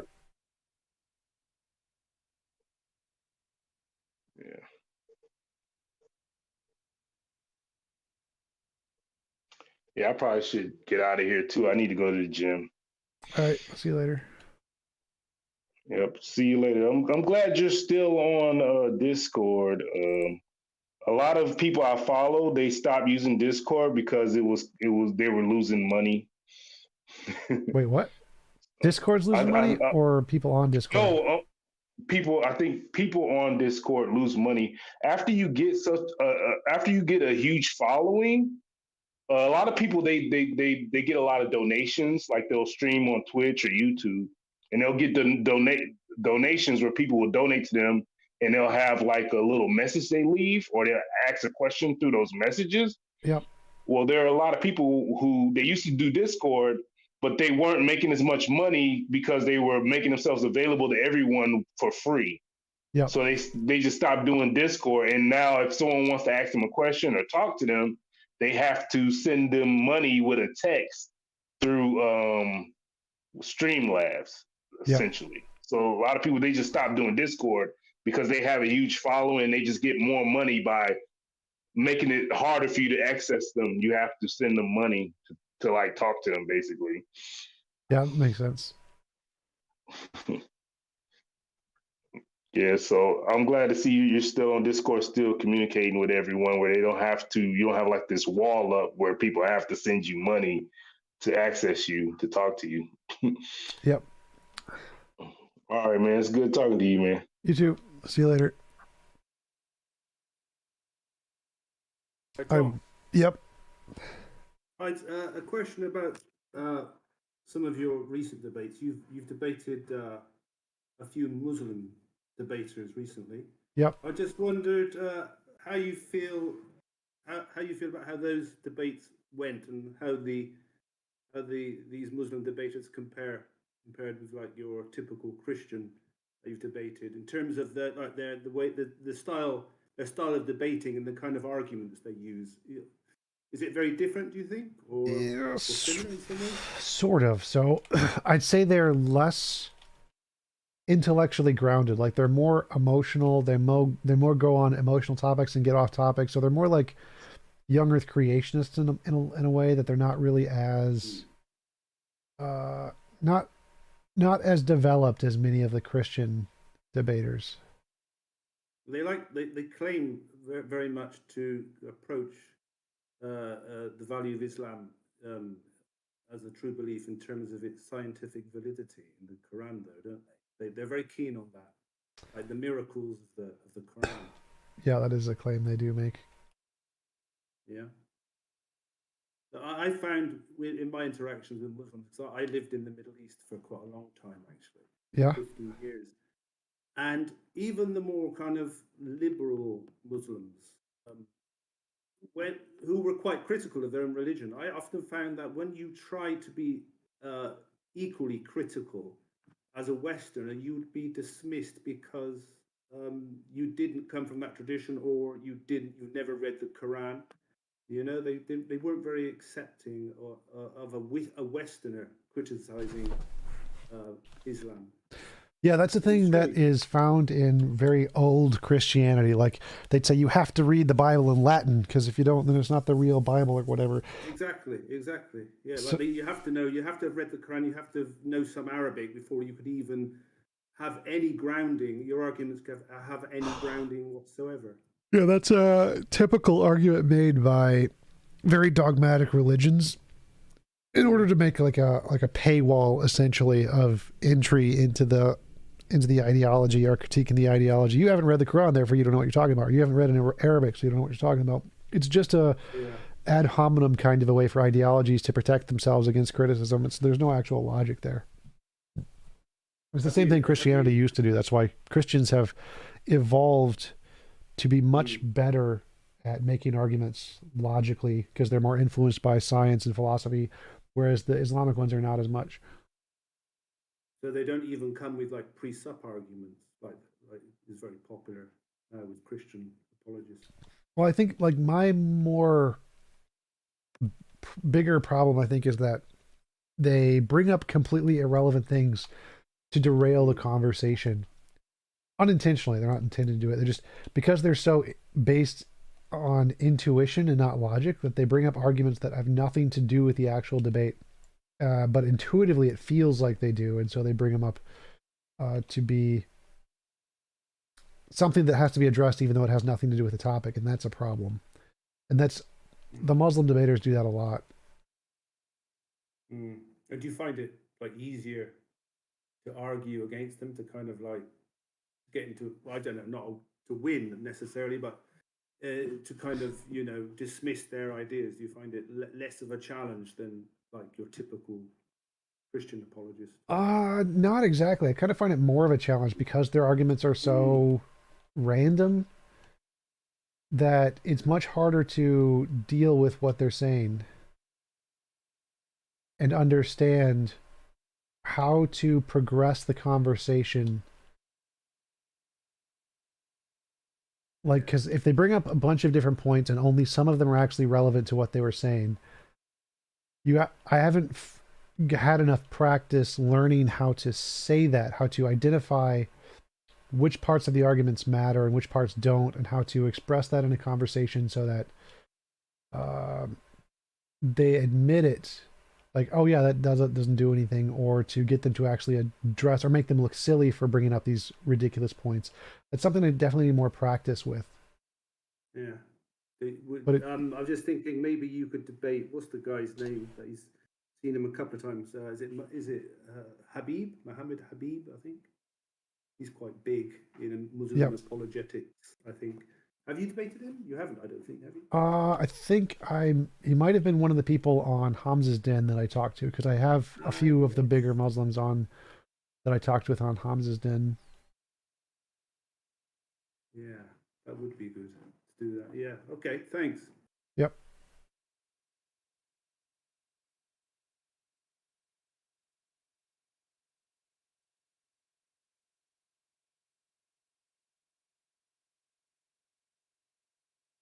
Anybody else got any questions or comments? Because if not, I'm probably going to go over to politics, see if I can go to the religion section just to see what happens. I have a quick one, maybe like pick your brain about something. Because I thought about today, like when people bring up, the laws of logic or the groundings for reality or whatever. I was thinking, because we have something in physics, is the three-body problem, where we don't have like an analytic solution for it. You can't actually solve and predict how the bodies interact. Just three objects, and that's it. Because with the gravitational forces and whatever. Yeah. And I was thinking about bringing that up with these people, like saying, look, to make the distinction between prescriptive and descriptive stuff. So, because we have the description of it, but we can't actually predict anything in the three-body problem. We don't have an analytic solution to it. And I was thinking that maybe this is something to get them through to understand like the distinction between prediction or prescription and description with the logical stuff. What do you mean? Like, what would be an example of one of their arguments that you think this would help address? So when they bring up stuff like the laws of logic are necessary, yeah, they're like, I don't know how they put it exactly. They say that they're before like reality or something like that. I can't remember like the formulation exactly. Yeah. So they say that you need to presuppose the laws of logic in order to be able to do science or whatever. Yeah, something like that. So this example with the laws of physics, basically, which are still laws of the universe, yep, would show that we don't actually have a way to solve a very mundane, pretty simple problem with three bodies interacting. It's a way to show that the things that we came up with aren't adequate to prescribe anything about reality, because we can't actually solve this problem. So they don't prescribe anything. They just describe the system. But so it seems to me like the main part of their point is that because we don't know something, therefore God, it seems to be like the main part of their argument. And so admitting that we can't solve something seems to be like kind of working in their favor, because their whole point is that we don't know, therefore God. Mm-hmm. So I don't know if admitting we don't know would necessarily help. Yeah, I see what you're saying, but I think they're a bit different subjects. I need to formulate it a bit One better. second. Somebody has some like background noise. We can hear the echo of somebody's mic. All right, go ahead. Oh, nope, still there. One sec, I'll mute him if I have to. Yes. No, he's muted. Okay. No, I was just saying that I need to formulate the argument a bit, or not the argument, but like the idea a bit better, because I just thought about it today. Yeah. What what's the server that you want to go to? Politics and what? Just politics. Uh-oh. Oh, I So don't know. just a quick comment on that. From my understanding, the three-body problem just relates to just small variations can have a large impact on what the end pattern or what the pattern will result. I think it's the fact that calculating the three bodies and using general special relativity is extremely hard. The math is very, very, very hard.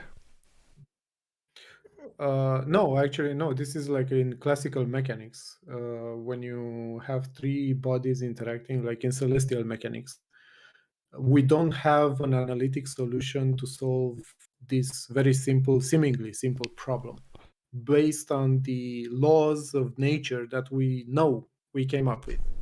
So my idea was to show this as an analogy and say, look, the laws of nature, they're descriptive, they're descriptive in the sense that they only inform us as much as we came up with the idea about the nature. So we can't actually predict something as simple as just a three-body interaction with the laws that we came up with. So they're descriptive and not prescriptive. We can't like extract information about like the prediction in a very simple problem, analytic solution with the mathematics and whatever. So, and the other thing, I was going to say something else as well, but okay. Anyways, the other thing is what you're saying is we can't do something, therefore, and that seems a little weird. It just seems like saying, well, because we don't know how to accomplish this thing, then it means something. Well, like I said, I need to flesh out this a bit more. But the idea is that because they bring up the laws of nature all the time, as if we didn't come up with them, as if they are like ingrained in nature somehow. So the idea is to show, look, even if we know this thing and we take them to be true prescriptively, and not just descriptive, right? The idea is to show that we can't actually solve a simple problem with them. And I'm trying to express this in words, but the idea is that we don't actually have the mathematical tools to do that. And this is just to show that all of this stuff is something that we came up with. It's just a language that we made up.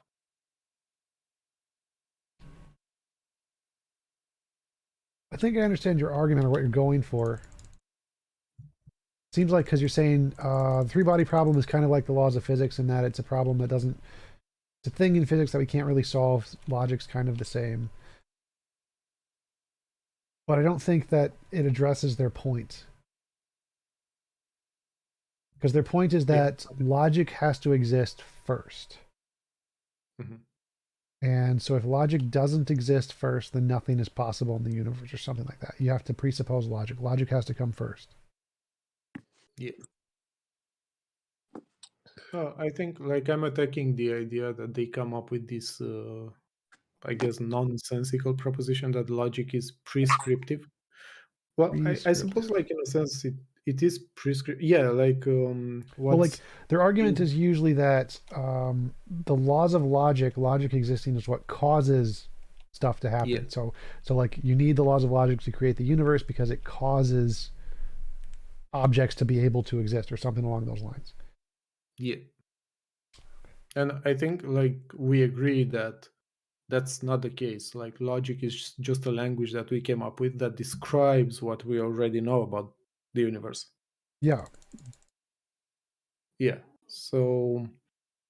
But I think their argument is that the laws of logic is kind of like gravity. It's a thing that exists. And explaining that we come up with laws like the three-body problem or whatever doesn't tell us whether or not logic is one of the things that's like gravity or one of the things like the three-body problem, which is the math. And so that's the debate is it like gravity, where logic is a thing like that exists in the universe, or is it like just a mathematical equation that we made up to describe a thing that exists? And so just bringing up the three-body problem doesn't explain or show which one of those it is. Mm-hmm. Yeah, I get what you're saying. I need to think a bit about a bit more about like how to flesh it out in words. Because I think I brought up some time ago in passing, like the idea that as an experiment, an imaginary experiment, is like if we were some creatures that were interacting with the world in a different way, we were perceiving it in a different way, like waves instead of discrete objects.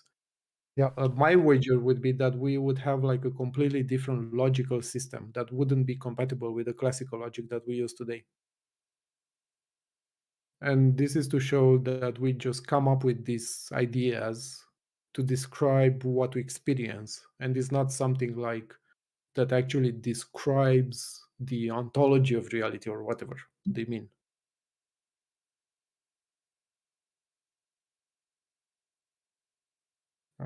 But anyway, I have to think a bit more about it.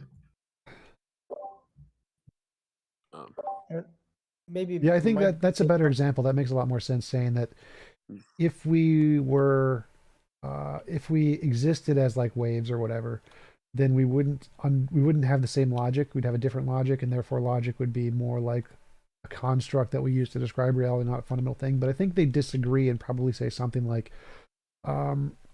even if we did that, it would still be compatible with our current logic. There's no way to create a reality that isn't compatible with our current logic. That would probably be the main objection I would see. Mm-hmm.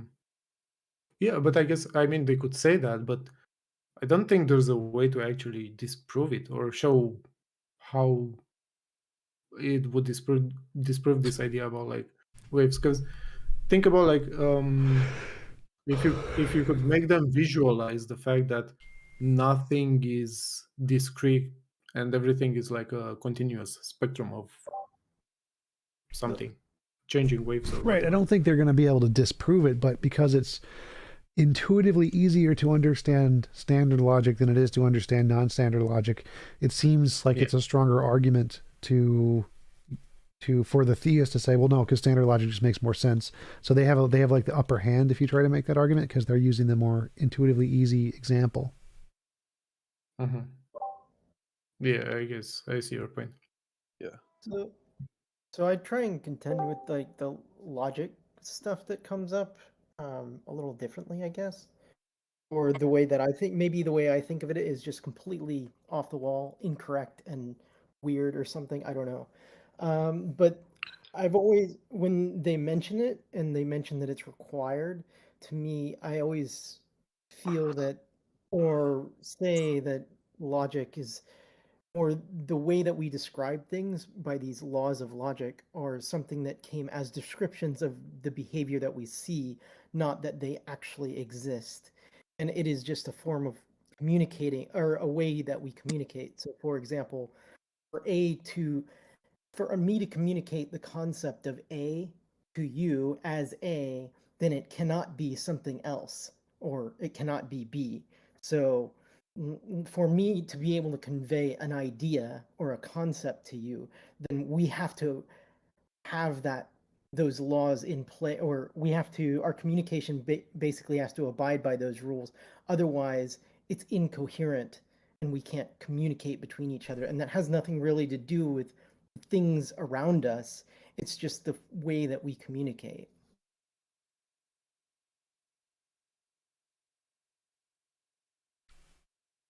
But how would that address their argument? So like their argument is that